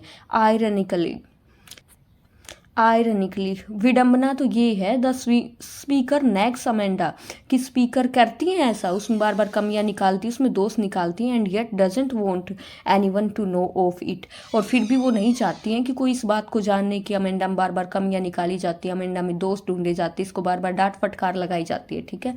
इसी बात की इस पोम में विडंबना भी दिखाई गई है कि वो ऐसा करती हैं लेकिन फिर चाहती भी नहीं है कि लोगों को पता चले। और आज की इस वीडियो का अंतिम क्वेश्चन देखते हैं हम अपना। What is the central idea of the poem Amanda? जो हमारी ये पोम है अमेंडा, इसका सेंट्रल आइडिया क्या है हमारी इस पोम का? The central idea of the poem is that school going children should not be constantly nagged. ये इस पोम का हमारी का सेंट्रल आइडिया ये है कि जो बच्चे स्कूल जाते हैं ना, उन बच्चों को बार बार कॉन्स्टेंटली मतलब लगातार नैग्ड, उनमें एक दोष नहीं निकालना चाहिए, कमियां नहीं निकालनी चाहिए, डांट फटकार नहीं करना चाहिए उनके साथ, बार बार में एक ही चीज़ बार बार हमें उनको नहीं बोलनी चाहिए। They should be given some freedom to do things in their own way, उनको थोड़ी बहुत फ्रीडम देनी चाहिए हमें कि वो कुछ चीज़ें अपने तरीके से करें, वो अपने तरीके से कुछ भी करें, इसकी हमें फ्रीडम उन बच्चों को देनी चाहिए। तो यहाँ पे आज की हमारी इस अमेंडा पोम के क्वेश्चन आंसर्स होते हैं, एंड होप स्टूडेंट्स आपको वीडियो अच्छी लगी होगी। तो चलिए शुरू करते हैं। Where are the trees in the poem? कहते हैं कि इस कविता में जो ट्रीज हैं, पेड़ हैं, वो कहाँ पे हैं? वो do their roots, their leaves and their twigs do, उनकी जड़ें, उनके पत्ते और उनकी टहनियाँ क्या करती इस पोम में, ठीक है। तो चलिए आंसर देखते हैं। The trees are in the house, तो बताया गया है कि इस पोम में जो ट्रीज हैं वो घर के अंदर हैं। their roots try to disengage themselves from the cracks in the veranda, और कहते हैं कि उनकी जो जड़ें हैं वो खुद को डिसंगेज करने की कोशिश कर रही हैं, जो बरामदे के फर्श की दीवारें हैं उनसे खुद को मुक्त करने में वो लगी हुई हैं। There leaves strain towards the glass, उनके पत्ते भी शीशे की तरफ जाने का प्रयत्न कर रहे हैं। Their twigs have become stiff with exertion, और उनकी टहनियाँ भी, क्योंकि वो वहाँ से बाहर निकलने की कोशिश कर रहे हैं, तो उनकी जो टहनियाँ हैं वो भी प्रयत्न करने से और वो सख्त हो गई हैं, ठीक है। अब नेक्स्ट क्वेश्चन सेकंड देख लेते हैं। What is the central idea of the poem the trees? कहते हैं कि ये जो पोम है हमारी द ट्रीज, इसका सेंट्रल आइडिया क्या है? It is deeply symbolic poem, तो ये पोम है गहराई में सिम्बोलिक पोम है। सिम्बोल, यहाँ पे जो ट्रीज है उनको कंपेयर किया गया है महिलाओं के साथ, वुमेन के साथ। In it, the poet expresses her satisfaction to see that women have begun to move out of the four walls of their house. इस पोम की पोइट जो हमारी है, पोइट का क्या नाम है? Adrienne Rich. हमारी पोम की जो पोइट हैं वो ये एक्सप्रेस करती है, अपने सेटिस्फैक्शन को दर्शाती हैं कि जो वुमेन है जो पहले चार दीवारी के अंदर ही रहती थी, उन्होंने अब घर से बाहर जाना शुरू कर दिया है। They have now begun to take part in the world of man, और उन्होंने इस संसार में, जो ये इंसानों का संसार है, उसमें पार्टिसिपेट करना शुरू कर दिया है। दस made that world more beautiful and musical, और इसी के कारण जो ये संसार है, ये दुनिया है, ये ज़्यादा और भी ज़्यादा ब्यूटीफुल हो गई है और म्यूजिकल हो गया है ये पूरा संसार, ठीक है। अब देख लेते हैं नेक्स्ट क्वेश्चन हमारा। How does the poet describe the state of trees in the house? कहते हैं कि इस पोम में जो हमारे पोइट हैं, जो हमारी पोइटस हैं, वो क्या describe the state of trees in the house, वो पेड़ों के स्टेट को, पेड़ों की अवस्था को इस पोम में वो कैसे दर्शाती हैं। How does Adrienne Rich describe the growing of the trees inside the house? कैसे वो डिस्क्राइब करती हैं उन पेड़ों को जो कि घर के अंदर ही बड़े हो रहे हैं, ठीक है। तो चलो आंसर देखते हैं अब इसका। चाहे क्वेश्चन ये आ जाए चाहे ये आ जाए, इसका आंसर एक बार देख लेते हैं। The trees are restless to move out. जो पेड़ हैं वो बिल्कुल रेस्टलेस हो गए हैं, मतलब बेचैन हो गए हैं बाहर जाने के लिए। There leaves strain towards the window glass, और उनके पत्ते हैं वो भी विंडो से बाहर जाने के लिए प्रयत्न कर रहे हैं। The twigs have become stiff, और उनकी शाखाएं हैं वो भी सख्त हो गई हैं। ड्यू टू एक्सर्शन, मतलब प्रयत्न कर रहे हैं इसके कारण वो भी सख्त हो गई है। The boughs have become cramped due to their long confinement. Confinement का मतलब होता कैद, और जो टहनियाँ हैं वो भी बिल्कुल उलझी हुई हो गई हैं। क्रैम्प्ड का मतलब होता है उलझी हुई हो गई हैं, जो कि बहुत सारे समय से कन्फाइनमेंट में थी, जो कैद में थी। They are suffering restless under the roof, वो छत के नीचे बिल्कुल रेस्टलेस फील कर रही हैं। Thus the poet symbolically describe the state of women who have become confined to the house only. तो यहाँ पे हमारी जो पोइट हैं उन्होंने यही डिस्क्राइब किया है कि कैसे जो महिलाओं की स्थिति जो घर के अंदर है उनकी स्थिति कैसे है। तो यही इसी को कंपेयर किया है पेड़ों के साथ, कि महिलाएं भी बाहर जाने के लिए प्रयत्न कर रही हैं। ठीक है, चलो अब नेक्स्ट क्वेश्चन हम देख लेते हैं अपना। What type of trees are described in the poem The Trees? Where are they kept? कहते हैं कि ये जो पोम है हमारी द ट्रीज, इसमें किस टाइप के पेड़ों को डिस्क्राइब किया गया है, और वेयर आर दे कैप्ट, उनको कहाँ पे रखा गया है। The trees described in the poem are the symbolic trees of useless tradition. कहते हैं कि इस पोम में जो ट्रीज डिस्क्राइब किए गए हैं वो सिम्बोलिक ट्रीज हैं, किसके, यूजलेस ट्रेडिशन के, हमारी जो बेकार की जो परंपरा है उसके। These are kept inside the house, और इनमें ये जो पेड़ है इनको रखा जाता है कहाँ पे, घर के अंदर। तो सेम टू सेम कंपेयर किया गया है किससे, कि महिलाओं के साथ, कि महिलाएं भी परंपराओं से बंधी हुई हैं। कहा जाता है कि महिलाओं को घर से बाहर, हमारी जो ओल्ड ट्रेडिशन है उनके अकॉर्डिंग, कि महिलाओं को घर से बाहर नहीं निकलना, ये नहीं करना, वो नहीं करना। ठीक है, तो यही सिंबॉलिक किया है किसके साथ, ट्रीज के साथ, और वो घर के अंदर ही रहती हैं। चलो नेक्स्ट क्वेश्चन देख लेते हैं। वो Why are the trees described in the first stanza of the poem The Trees not useful for birds or insects? कहते हैं कि जो फर्स्ट स्टैंजा में, हमारी पोम के जो फर्स्ट स्टैंजा में पेड़ों को जो दर्शाया गया है वो ट्रीज क्यों यूजफुल नहीं है हमारे बर्ड्स के लिए और इंसेक्ट्स के लिए। तो चलो आंसर देखते हैं। The trees described here are of useless tradition. यहाँ पे जो पेड़ों को दर्शाया गया है उन वो किसके लिए दर्शाया गया है, यूजलेस जो हमारी ट्रेडिशन है, प्रथाएं हैं, उनके लिए। They are decorative and painted type of trees. वो बिल्कुल कैसे, वो असल के पेड़ नहीं है, वो डेकोरेटिव पेड़ है हमारे, पेंट किए हुए पेड़ हैं। Which are kept inside the house, जिनको घरों के अंदर ही रखा जाता है। Birds can not sit on them, पक्षी उनके ऊपर नहीं बैठ सकते। Insects can not hide in them, और जो जीव इंसेक्ट्स हैं, जो छोटे छोटे जीव हैं, वो भी वहाँ पे नहीं छुप सकते। So these trees are not useful for birds और इंसेक्ट्स। इसीलिए ये जो ट्रीज हैं ये हमारे बर्ड्स के लिए, इंसेक्ट्स के लिए यूजफुल नहीं है। ठीक है, होप समझ आया होगा क्यों यूजफुल नहीं है, क्योंकि यहाँ पे बताया गया है कि जो इस पोम में जो ट्रीज डिस्क्राइब किए गए हैं वो कौन से ट्रीज हैं, वो उनको बोला गया हमारी यूजलेस ट्रेडिशन है। वो असल के पेड़ नहीं है, बल्कि वो डेकोरेटिव पेंटेड टाइप के ट्रीज हैं जिनको घरों के अंदर ही रखा जाता है। ठीक है, जैसे मान लो कि दीवारों पे कई लोग पेंट करा लेते हैं ना, ट्रीज बनवा लेते हैं, तो ऐसे समझाया गया है। ठीक है, और कहते हैं बर्ड्स उनके ऊपर नहीं बैठ सकते हैं, और ना ही जो इंसेक्ट्स हैं वो वहाँ छुप सकते हैं, क्योंकि ये तो असल के ट्रीज हैं ही नहीं ना, हमारी यूजलेस ट्रेडिशन हैं। What are the theme of the poem the trees? ये क्वेश्चन हमारा मोस्ट इंपॉर्टेंट क्वेश्चन बन जाता है, क्योंकि थीम, हर एक पोम के थीम बहुत ही इंपॉर्टेंट आप लोगों के लिए रहते हैं। ठीक है, तो यहाँ पे कहा गया है कि इस पोम का, द ट्रीज पोम का थीम क्या है। तो चलो आंसर देखते हैं। A forest is meaningless without trees. कहते हैं कि अगर जंगल किससे बनता है भाई, पेड़ों से ही तो बनता है ना। अब सीधा हम बोले जंगल तो हमारे दिमाग में क्या आएगा कि बहुत सारे पेड़ पौधे। ठीक है, और जब पेड़ पौधे ही नहीं तो कैसा जंगल।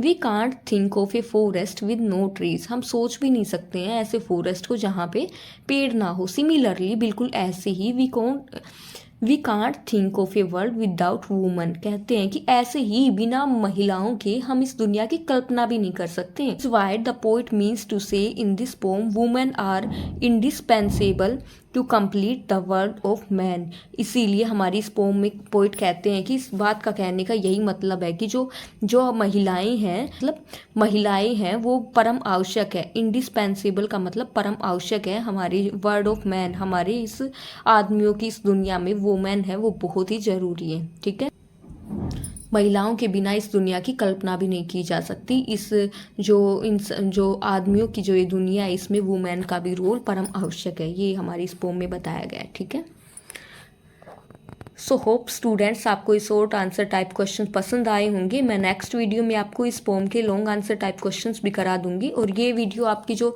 अभी सेट 2 के एग्जाम होंगे ना उसके लिए भी बहुत ही इंपॉर्टेंट है। और आप लोगों को तो पता ही है कि बोर्ड एग्जाम की भी डेट आ गई है, 26-27 फरवरी से शुरू हो रहे हैं, तो अभी से आप उसकी तैयारी कर दो। होप स्टूडेंट्स आपको ये वीडियो अच्छी लगी होगी, इसके क्वेश्चन आंसर आपको समझ आए होंगे। So thanks for watching. और अगर आप लोगों ने मेरे चैनल को सब्सक्राइब नहीं किया है तो कर लेना, क्योंकि आपको आगे भी बहुत ही इम्पोर्टेंट वीडियोस आपको मिलती रहेंगी। सो चलिए शुरू करते हैं अभी। How does the poet describe the coming and going of the fog. यहाँ कहा गया है कि जो पोइट हैं वो कैसे डिस्क्राइब करते हैं जो फोग आती है और फिर चली जाती है। या फिर ये क्वेश्चन आ जाए, describe the poets observation regarding the poet, कि आप डिस्क्राइब करो पोइट की ऑब्जर्वेशन को कि पोइट ने क्या ऑब्जर्व किया फोग के बारे में। फोग मीन्स कोहरा, धुंध। ठीक है, धुंध जो कि अब सर्दियों के मौसम में आप लोगों को देखने को मिलेगी, क्या धुंध या फिर कोहरा, कोहरा। तो अब आगे देखते हैं। या फिर ये क्वेश्चन मिल जाए इसमें, how has cowl Sandberg portrait the nature and it's silent working in fog, कि पोइट कौन है, इसके ये जो पोम है इसके पोइट कौन है, काउल सैंडबर्ग जी, और उन्होंने कैसे दर्शाया है नेचर को, प्रकृति को कैसे दर्शाया है, और इसके साइलेंट वर्किंग इन फोग, कि फोग के ऊपर जो प्रकृति के कार्य हैं जो काम है उनको कैसे दर्शाया। तो चलिए आंसर देखते हैं। The poet describes the coming and going of fog by comparing it with a cat. कहते हैं कि जो कवि हैं उन्होंने दर्शाया है जो फोग का आना और जाना किसके साथ, कैट के साथ। A cat comes stays little while and then goes away. एक बिल्ली आती है, कुछ देर के लिए वहाँ पे रुकती है, एंड देन गोज अवे, फिर चली जाती है, विदाउट मेकिंग एनी साउंड, बिना किसी शोर किए। ठीक है, सो डज द फोग, और ऐसा ही फोग भी करती है। It comes remain still for some time, ये आती है थोड़ी देर के लिए रहती है, एट ए प्लेस, एक जगह पे थोड़ी देर के लिए रहती है, एंड देन मूव्स ऑन, और फिर वहाँ से गायब हो जाती है। ठीक है, तो देखो इसमें ये जो क्वेश्चन नंबर फर्स्ट है, आपको ये फर्स्ट वाला मिल जाए, सेकंड वाला मिल जाए, या फिर ये थर्ड वाला मिल जाए, कोई भी क्वेश्चन मिल जाए इन तीनों में से, आपसे पूछी एक ही बात गई है और आपको आंसर यही लिखना है। यहाँ ये पूछा गया है कि पोइट ने फोग का आना और जाना कैसे डिस्क्राइब किया है। तो हमने जो हमारी पोम पढ़ी थी तो उसमें भी अच्छे से मैंने समझाया था आपको कि यहाँ पे ना जो पोइट है उन्होंने फोग को डिस्क्राइब किया है बिल्कुल कैट के जैसे, कि जैसे कि बिल्ली आती है, क्योंकि बिल्ली के पैर फर के बने होते हैं, वो आ भी जाती है और फिर वहाँ से चली भी जाती है, तो भी हमें पता नहीं चलता है ना। सेम उसी तरह से यहाँ पे पोइट ने कंपेयर किया है बिल्ली को फोग के साथ, कि फोग भी आती है, कहीं पे भी बैठ के चली जाती है और एकदम से गायब हो जाती है और हमें पता भी नहीं चलता। अब सर्दियों में तो ऐसा होता है, आप लोग देखना कि जब आप लोग उठोगे तो दिखेगा हाय कितनी भारी धुंध आपको दिखाई देगी, लेकिन फिर कुछ ही देर में वो धुंध गायब भी हो जाती है। ठीक है, तो चलो नेक्स्ट क्वेश्चन देखते हैं हम अब अपना। How does the poet compare the fog with a cat. कैसे पोइट इस पूरी पोम में बस सिर्फ एक ये इतनी सी बात समझाई गई है कि फोग को कंपेयर किया गया कैट के साथ। ठीक है, अगर पोम की अच्छे से आपने एक्सप्लानेशन देख ली, पोम को अच्छे से समझ लिया, तो आपको इन क्वेश्चंस के आंसर करने में कोई दिक्कत नहीं होगी। एक बार जाके मेरे चैनल पे, और आप मैंने सारी पोम्स की एक्सप्लानेशन की भी वीडियो बना रखी है, चाहे वो देख लेना, चाहे अलग से फोक पोम की है वो वाली देख लेना। ठीक है, लिंक आपको डिस्क्रिप्शन में प्रोवाइड करा दूंगी। तो देखो next question, how does the poet compare the fog with a cat. कैसे पोइट फोग को कंपेयर करते हैं कैट के साथ। The poet says that fog is like a cat. कवि कहते हैं कि फोग बिल्कुल कैसे, कैट की तरह है। It comes quietly like a cat, ये आती है धीरे से बिल्ली की तरह। It stays a little while looking all around, ये थोड़ी देर के लिए वहाँ पे रहती है। Then it moves on as quietly as it had come, जितनी चुपचाप से ये फोग आती है उतनी ही चुपचाप से ये फोग गायब भी हो जाती है, बिल्कुल किसकी तरह, बिल्ली की तरह। तो हमने पढ़ा क्वेश्चन नंबर फर्स्ट में भी यही था, फोग और बिल्ली का कंपैरिजन ही था, और सेकंड में भी यही है, क्योंकि हमारी पोम में भी तो यही सब है ना। तो आगे और क्या पढ़ेंगे, जो पोम में होगा वही तो हम करेंगे ना। नेक्स्ट देखते हैं question number 3। What does Sandburg think the fog is like, how does the fog come. बात तो वही सेम पूछ ली कि जो हमारे पोइट हैं सैंडबर्ग जी, वो क्या सोचते हैं फोग के बारे में कि फोग किसके जैसी है, how does the fog come, और जो फोग है वो कैसे आती है। तो he thinks it is like a cat, वो सोचते हैं कि फोग बिल्कुल किसकी तरह, कैट की तरह। It comes as silently as a cat does, वो बिल्कुल ऐसे ही साइलेंटली आती है जैसे कि बिल्ली आती है। Where does the fog look and how, जो ये फोग है, धुंध है, वो कहाँ पे देखती है और कैसे। It looks over land and sea, तो कहते हैं कि बिल्ली फोग देखती है लैंड और सी पे साइलेंटली, चुपचाप से। Remaining still at one place, एक ही स्थान पे, रिमेनिंग एक ही स्थान पे रह के वो वहाँ उस जगह को देखती है। कहाँ पे, जैसे कि वो आके बैठ जाती है फोग लैंड पे, सी के ऊपर, और फिर वहीं पे चुपचाप बैठ के वो वहाँ देखती रहती है। चलो नेक्स्ट क्वेश्चन देख लेते हैं, क्वेश्चन नंबर 5, जो कि हमारे शॉर्ट आंसर में लास्ट क्वेश्चन है। What is the fog compare to, fog की कंपेयर किसके साथ किया गया। What does is look over, fog को किसके साथ कंपेयर किया गया, what does it look over, और ये जो फोग है ये किसके ऊपर से देखती है। The fog is compare to a cat, बिल्ली के साथ कंपेयर किया गया है। It looks over land and sea silently, remaining still at one place. Same to same fourth वाला ही आंसर है कि what does it look over, वो किसके ऊपर देखती है, तो कहाँ बैठ के कहाँ से कहाँ देखती है। It looks over land and sea silently, remaining still at one place. तो यहाँ पे ये हमारे शॉर्ट क्वेश्चंस, हमारी ये जो पोम है फोग, इसके शॉर्ट क्वेश्चंस होते हैं। एंड होप स्टूडेंट्स आपको ये वीडियो अच्छी लगी हो। वीडियो HBSC और CBSC बोर्ड दोनों के लिए ही इम्पोर्टेंट रहने वाली है, तो वीडियो को एंड तक ज़रूर देखें। तो चलिए शुरू करते हैं। Where did Belinda live and which were her pet animals. कहते हैं कि बेलिंडा जो थी इस पोम में, जो मेन कैरेक्टर था हमारा, वो क्या था, बेलिंडा, और वो कहाँ पर रहती थी ये पूछा गया है। Where did Belinda live, Belinda कहाँ रहती थी। What was the name of her little black kitten, ये पूछा गया है कि उनकी जो ब्लैक किटन थी उसका क्या नाम है। ठीक है, तो चाहे ये क्वेश्चन आ जाए चाहे ये क्वेश्चन आ जाए, आप आंसर सेम लिख देना। तो आंसर क्या होगा इस क्वेश्चन का, Belinda lived in a little white house. Belinda कहाँ पे रहती थी, एक छोटे से सफ़ेद कलर के घर में रहती थी। सी हैड 4 पैट्स, उसके 4 पैट थे। Ink, Blink, Mustard and Custard, इनका नाम क्या था, एक का इंक था, ब्लिंक था, मस्टर्ड था और कस्टर्ड था। Ink was a little black kitten, Ink क्या थी, एक छोटी सी ब्लैक कलर की किटन थी, मतलब बिल्ली थी। ठीक है, बिल्ली का जो बच्चा था वो था। Blink was a little grey mouse, blink किसका नाम था, माउस का नाम था। Mustard was a little yellow dog, mustard किसका नाम था, डॉग का नाम था। And custard was a little pet dragon, और कस्टर्ड कौन था, एक छोटा सा ड्रैगन था। ठीक है, तो यहाँ पे हमने सारों के नाम भी बता दिए, ये भी बता दिया है कि कौन कौन थे उनके पेट, कौन कौन थे, किटन थी, माउस, डॉग और कौन था, ड्रैगन। ठीक है, चलो नेक्स्ट क्वेश्चन देख लेते हैं हम अपना। Who was custard and how did he look, custard कौन था और वो कैसा दिखता है। अगर आप लोगों ने इस पोम की एक्सप्लेनेशन नहीं देखी है तो मैंने अपने चैनल पे वीडियो अपलोड की हुई है, आप जाके वहाँ पे देख सकते हो, आपको लिंक डिस्क्रिप्शन बॉक्स में मिल जाएगा। तो एक बार पहले ये क्वेश्चंस देखने से पहले आप लोग एक बार पोम की एक्सप्लेनेशन देख लेना, उससे आपको क्वेश्चंस भी अच्छे से क्लियरली समझ आ जाएंगे। ठीक है, चलो नेक्स्ट देखते हैं। Who was custard and how did he look, custard कौन था और वो कैसा दिखता था। तो अभी अभी हमने फर्स्ट क्वेश्चन में पढ़ा था कि कस्टर्ड कौन था, तो यहाँ पे बताया गया है custard was a little pet dragon. ठीक है, कस्टर्ड कौन था, देखो ये पहले क्वेश्चन बताया गया ना कि लिटिल पेट ड्रैगन था कस्टर्ड, तो हम आंसर लिख देंगे Custard was Belinda's little pet dragon. Custard कौन था, बेलिंडा का छोटा सा पेट ड्रैगन था। He had big sharp teeth, Custard के बारे में यहाँ पे बताया गया क्योंकि यहाँ पे यही पूछा है कि वो कैसा दिखता था। तो ही हैड बिग शार्प टीथ, उसके बड़े बड़े लंबे लंबे दांत थे। He had spikes on his head, उसके सिर पे स्पाइक्स थे। He had scales on the under side of the body, उसके बॉडी के साइड में स्केल्स थे। His mouth look like a fire place, उसका मुंह बिल्कुल आग की तरह लगता था। And his nose look like a chimney, और उसकी नाक बिल्कुल चिमनी की तरह लगती थी। He had daggers, he had daggers मतलब उसके जो टोज थे वो बिल्कुल डैगर्स की तरह थे, बिल्कुल चाकू की तरह थे, ठीक है।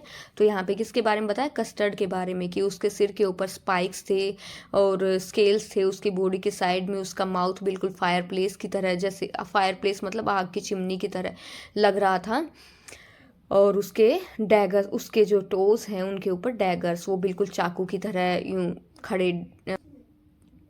Y did Custard cried for a nice safe cage, Custard क्यों एक नाइस सेफ केज के लिए रोता था। कस्टर्ड कौन था यहाँ पे, ड्रैगन था, ठीक है। Why is the dragon called, और ड्रैगन को क्यों बुलाया जाता था कोवार्डली ड्रैगन, की बड़ा ही डरपोक ड्रैगन है ये, तो सब लोग उसको चिढ़ाते थे कि तू तो बड़ा ही डरपोक है, ठीक है। तो यहाँ पे देखो कौन बोलता था उसको, वाई क्यों नाइस सेफ केज के लिए वो रोता था। Custard mistress Belinda always teased him in an unmerciful manner, वो हमेशा जो बेलिंडा थी वो हमेशा कस्टर्ड को चिढ़ाती रहती थी। अनमर्सीफुल मैनर मतलब कोई भी दया भाव नहीं दिखाती थी उसके प्रति। Other pets in the house also laughed at him, और जो और पेट्स थे वो भी उसके ऊपर हंसते थे। This was the reason that Custard wanted to live alone, यही रीजन था कि कस्टर्ड अकेला रहना चाहता था। And cried for a nice safe cage, और रोता था हमेशा कि उसे तो एक बड़ा ही नाइस सेफ सा पिंजरा मिल जाए और वो उसमें छुप के बैठा रहे। But for this demand of the poor dragon Ink Blink and Mustard called him cowardly dragon, लेकिन जब वो नाइस सेफ केज के लिए रोता था तो इसी वजह से वहाँ पे जो सारे थे इंक ब्लिंक और मस्टर्ड, ये इसको क्या बोलते थे कि डरपोक ड्रैगन है तू तो, ठीक है। चलो नेक्स्ट देखते हैं question number 4, how was the pirate killed, pirate को कैसे मारा गया। जब वहाँ पे ये आप पोम की समरी, पोम की एक्सप्लेनेशन देखोगे तो उसमें आपको पता चलेगा कि वहाँ पे उनके पास एक दिन एक पायरेट, एक डाकू आ जाता है, तो फिर क्या होता है। On seeing the pirate all other pets of Belinda rain away in fear, जब बोलते तो सब क्या थे, ड्रैगन को ही डरपोक बोलते थे, लेकिन उस दिन जब पायरेट आता है तो सारे बेलिंडा के जो सारे पैट थे वो भाग जाते डर के मारे। Only Custard the dragon had the courage to fight the pirate, सिर्फ एक कस्टर्ड ही ऐसा होता है जिसमें करेज होता है किससे लड़ने का, पायरेट से लड़ने का। The pirate fire 2 bullets, pirate ने 2 बुलेट्स छोड़ी। They didn't hit the dragon, लेकिन वो ड्रैगन को लगी नहीं। Custard spring upon the pirate and ate up every bit of him, Custard ने एकदम से, कस्टर्ड ने उसके ऊपर छलांग लगा दी पायरेट के ऊपर और उसको खा लिया। एवरी बिट ऑफ हिम, उसका हर एक मतलब हर एक टुकड़ा, बिल्कुल भी जरा सा भी उसको छोड़ा नहीं, उस पायरेट को बिल्कुल ही खा लिया। किसने, ड्रैगन ने, कस्टर्ड द ड्रैगन ने, ठीक है। तो यहाँ पे क्या होता है कि जब पायरेट आता है तो सारे तो डर के भाग जाते हैं, लेकिन एक सिर्फ ये ड्रैगन ही रहता है जो कि पायरेट से डर के नहीं भागता और उसका सामना करता है, और लास्ट में वो कस्टर्ड को लास्ट में वो जो पायरेट को खा भी जाता है, हर एक बाइट उसके निगल जाता है, ठीक है। पायरेट मीन्स डाकू वहाँ पे एंटर हो गया था। नेक्स्ट क्वेश्चन देख लेते हैं, how is the tale of Custard the dragon is a ballad, कैसे ये जो टेल है हमारी, the tale of Custard the dragon, ये बैलेड कैसे है। बैलेड का मतलब होता है लोक गाथा, ठीक है। एक ऐसा गाना होता है बैलेड, या फिर कविता होती है जो कि एक दिखेगी आपको एक पोम, लेकिन उस पोम के थ्रू एक पूरी कहानी बता दी जाती है, तो उसको कहते हैं बैलेड, ठीक है। A ballad is a simple poem which tells some story of love and bravery, तो इसमें बताया गया बैलेड क्या होती है, एक सिंपल पोम होती है जो कि बताती है tale some story of love and bravery, जो कि लव, प्यार की और बहादुरी की कोई स्टोरी बताती है। In this poem a dragon named Custard though thought to be a coward, इस पोम में जो ड्रैगन था इसको यद्यपि बोला गया है क्या, कोवर्ड बोला गया, डरपोक बोला जाता है, ठीक है।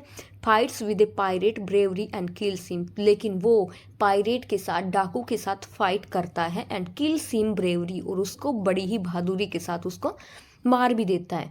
The dragon proves his worth when the occasion demands it, इसमें बताया गया कि जो ड्रैगन अपनी वर्थ को, अपनी शक्ति को कब प्रूव करता है, जब उसकी ज़रूरत होती है, शक्ति प्रदर्शन की जब ज़रूरत होती है। क्योंकि बाकी जो एनिमल्स थे वो तो हमने देखा है कि भाई वैसे तो यूं ही बोलते रहते हैं मैं ये कर सकता हूँ, मैं ये कर सकता हूँ, लेकिन जब एंड टाइम आता है, जब डाकू एंटर करता है तो कोई भी चू तक नहीं बोलते हैं, ठीक है। सिर्फ कौन लड़ता है, कस्टर्ड ही लड़ता है। Thus we can say this poem is ballad, इसीलिए हम कह सकते हैं कि ये पोम क्या है, बैलेड। तो क्या समझ आया बैलेड क्या होता है? बैलेड एक सिंपल पोम होती है जो कि हमें स्टोरी शो करती है, जिसके थ्रू हमें पता चलती है एक स्टोरी किसकी, लव और ब्रेवरी की। Is that clear? चलो move on next question, that is our question number 6। How does a poet describe Belinda and her animals bravery? इस पोम में कैसे पोएट डिस्क्राइब करते हैं बेलिंडा की और उसके एनिमल्स की ब्रेवरी की, बहादुरी की, कैसे डिस्क्राइब करते हैं? How was custard different from them, लेकिन कस्टर्ड उन सब से कैसे डिफरेंट था?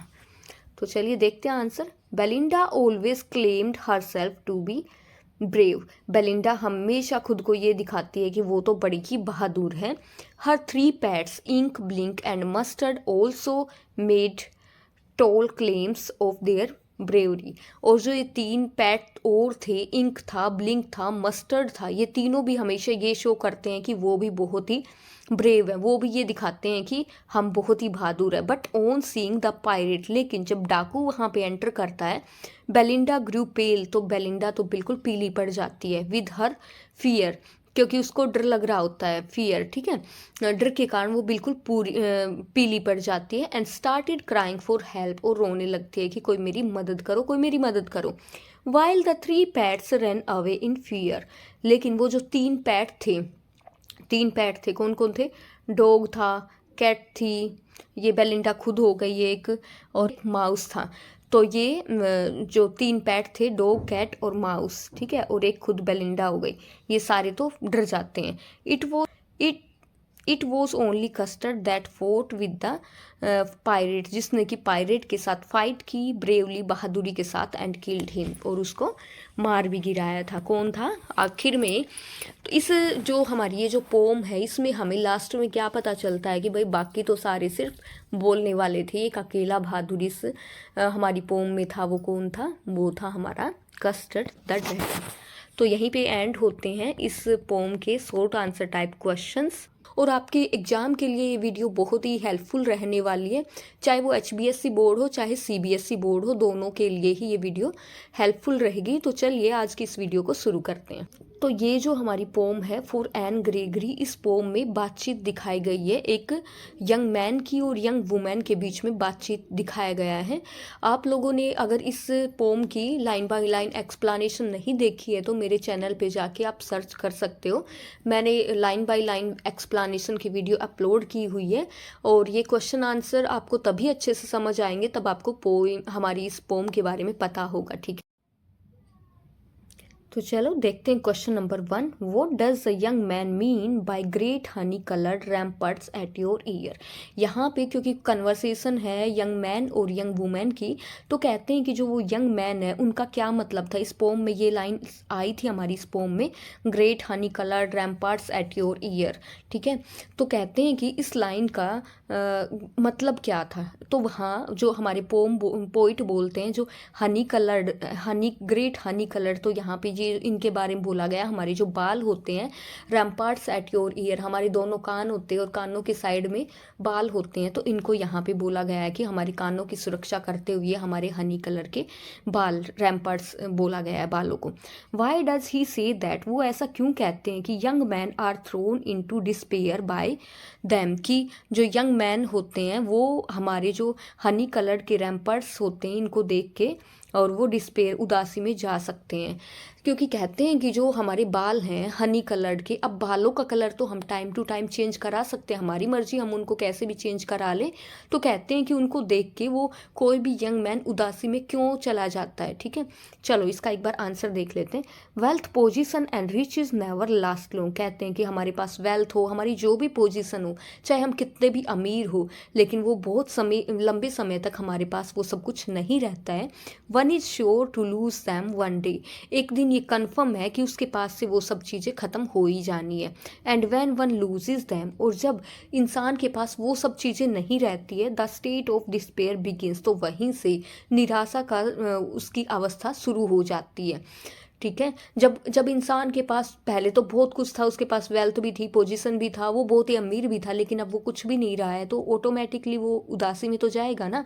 And one who has fallen in despair, और जो भी व्यक्ति अब उस उदासी की अवस्था में जो भी व्यक्ति चला जाएगा तो वो क्या कोशिश करेगा, tries to win the affection of others, तो वो चाहेगा कि दूसरे जो लोग हैं उनसे वो लव की उम्मीद करेगा, इन वे और द अनदर, किसी भी तरीके से, चाहे उसको उसके लिए कुछ भी करना चाहे पड़े, वो उसके लिए क्या करना चाहेगा, उम्मीद करेगा कि दूसरे लोग हैं उसको किसी ना किसी तरह से उसको वो प्यार करें, लिए कि कोई उसको प्यार करे, फिर चाहे उसे कुछ भी क्यों ना करना पड़े, चाहे उसे अपने बालों का कलर चेंज करना पड़े, आउटर ब्यूटी में उसे चाहे कुछ भी क्यों ना करना पड़े, वो इंसान वैसा ही करेगा। Next question, how was the young man thrown into despair, young man कैसे उदासी में चला जाएगा। He had fallen from his former positions of power and wealth, naturally he was in despair now. कहते हैं कि वो नेचुरली उसके पास जो भी पोजीशन थी, पावर थी, धन था, वो सब कुछ ख़त्म हो जाएगा। Naturally he was in despair now, naturally ही वो अब उदासी में चला जाएगा। What did the girl expect, girl क्या उम्मीद करती है, the girl had lovely yellow hair, girl उम्मीद करती है कि उसके तो बहुत ही अच्छे अच्छे येलो कलर के बाल है। She wanted that her lover should love her for her self only, वो ये कहती है कि उसका जो लवर है ना वो उसको खुद के लिए प्यार करे, and not for her yellow hair, और उसके जो येलो कलर के बाल हैं उनके लिए वो उसको प्यार नहीं करे। वो गर्ल कहती है कि उसको कोई ऐसा लड़का चाहिए जो उसको सिर्फ उसी के लिए, उसकी इनर ब्यूटी के लिए प्यार करे, उसकी आउटर ब्यूटी के लिए प्यार ना करे। Next question, what colour is the young woman's hair, कहते हैं कि जो यंग वुमन थी उनके बालों का कलर कैसा है। Why should she want to change it, क्यों वो अपने बालों के कलर को चेंज करना चाहती है। Next question, how can the young woman dye her hair and why. देखो अब, the young woman's hair is yellow colour, जो यंग वुमेन के बाल थे वो कैसे कलर के थे, येलो कलर के थे। She says that she can change it into brown, black और कैरेट, वो कहती है कि मैं तो इनको चेंज कर सकती हूँ, ब्राउन कलर का भी बना सकती हूँ, ब्लैक भी बना सकती हूँ, कैरेट कलर का भी बना सकती हूँ।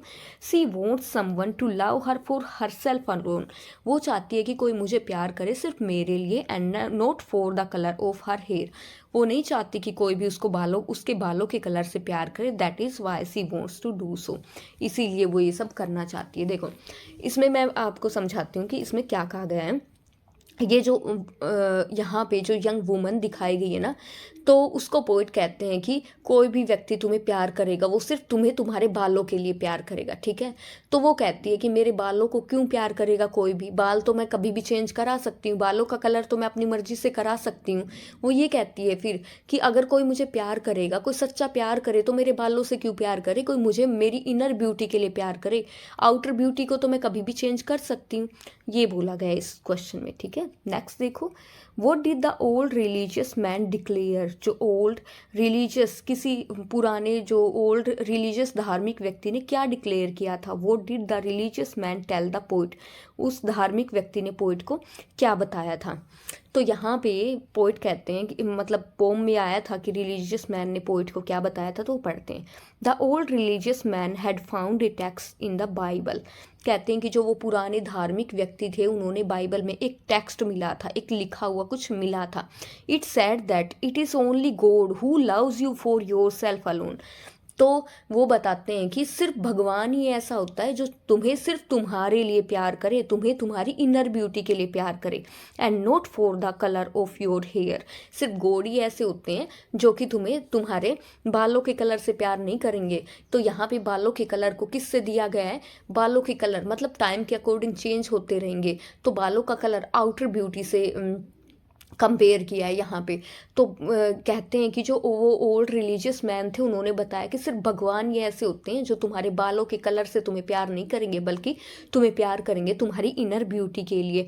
इन अदर वर्ड्स, दूसरे शब्दों में, God loves a man for his inner worth not for his outer appearance, सिर्फ भगवान ही ऐसे होते हैं जो उनको उनकी इनर ब्यूटी के लिए, इनर वर्थ के लिए, इनर वर्च्यूज़ के लिए प्यार करते हैं। उनके आउटर अपीयरेंस से भगवान जी को कोई फ़र्क नहीं पड़ता है कि कोई व्यक्ति कैसा दिखता है कैसा नहीं दिखता है, ठीक है। होप समझ आया होगा। और मैं आपको एक बात फिर से यही कहना चाहूँगी कि एक बार लाइन बाय लाइन एक्सप्लेनेशन आप लोग चैनल पे जाके ज़रूर देख लेना, तो उससे आपको ये पोम बहुत ही अच्छे से समझ आएगी, ठीक है।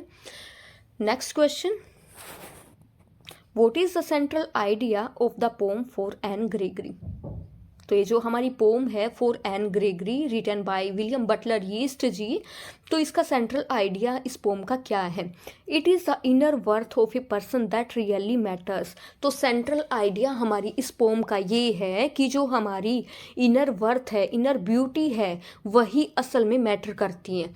But paradoxically none of this world is valued for his और हर इनर वर्थ। लेकिन अब देखो इस संसार में इतना विरोधाभास है कि कोई भी, मतलब ये बात सच है कि कोई भी व्यक्ति ना ये नहीं देखता है कि ये इसकी इनर ब्यूटी क्या है। सब किसको देखते हैं? सिर्फ आउटर ब्यूटी को ही देखते हैं। It is only the outer looks that are valued in this world. सिर्फ हमारा जो आउटर लुक है वही इस दुनिया में देखा जाता है। कोई भी नहीं देखता कि इनर ब्यूटी क्या है क्या नहीं है। Only God values us for our inner worth. सिर्फ भगवान ही ऐसे होते हैं जो कि हमें हमारे इनर वर्थ के लिए प्यार करते हैं। This is the central idea of the pome. इस पोम का सेंट्रल आइडिया यही है, ठीक है। How will the young man react on seeing the honey-colored ramparts and whose ramparts? यहाँ पे कहा गया है कि जो यंग मैन है वो आपके हनी कलर्ड के रैम्पर्ट्स यहाँ पे कंपेयर किया गया है बालों से। जैसे कि कानों के दोनों साइड में हमारे बाल होते हैं, तो रैम्पर्ट्स उससे कंपेयर यहाँ पे किया गया है। एंड हुज रैम्पर्ट्स, और किसके रैम्पर्ट्स से यहाँ पे कंपेयर किया गया है? तो आंसर देखते हैं। On seeing the honey coloured ramparts of his beloved. वो कहते हैं कि अपनी बिलाउड का मतलब होता है कि जिससे कि वो प्यार करते थे, उनके हनी कलर्ड के रैम्पर्ट्स देख के the young man sees that he loves her for herself alone and not for her beautiful yellow hair. तो जो यंग मैन है वो कहते हैं कि वो उसको प्यार करते हैं, loves her for herself alone, उसको उसके खुद के लिए प्यार करते हैं, and not for her beautiful yellow hair, और उसके येलो कलर के बालों के लिए प्यार नहीं करते हैं, क्योंकि उसके येलो कलर के बाल तो वो टाइम के अकॉर्डिंग उनको तो चेंज कर सकती है, रेड भी बना सकती है, कोई भी कलर जैसा भी चाहेंगी वो चेंज कर सकती हैं, लेकिन उसकी इनर ब्यूटी कभी भी चेंज नहीं होगी, वो परमानेंटली एक ही जैसी रहेगी। जो इनर ब्यूटी तो हमारी जो विर्च्यूज़ हैं वो तो हमसे कभी भी खो नहीं सकते ना। तो यही बताया गया इसमें। होप स्टूडेंट्स ये वीडियो आपको अच्छी लगी होगी और आपको समझ आया होगा इसमें जो भी मैंने समझाया है। So thanks for watching. मिलते हैं नेक्स्ट वीडियो में। और अगर आपने चैनल को सब्सक्राइब नहीं किया है तो चैनल को सब्सक्राइब भी कर लेना और बेल आइकन को भी दबा लेना, so that you can get notifications. Thanks for watching. मिलते हैं नेक्स्ट वीडियो में। Bye bye, take care, have a nice day.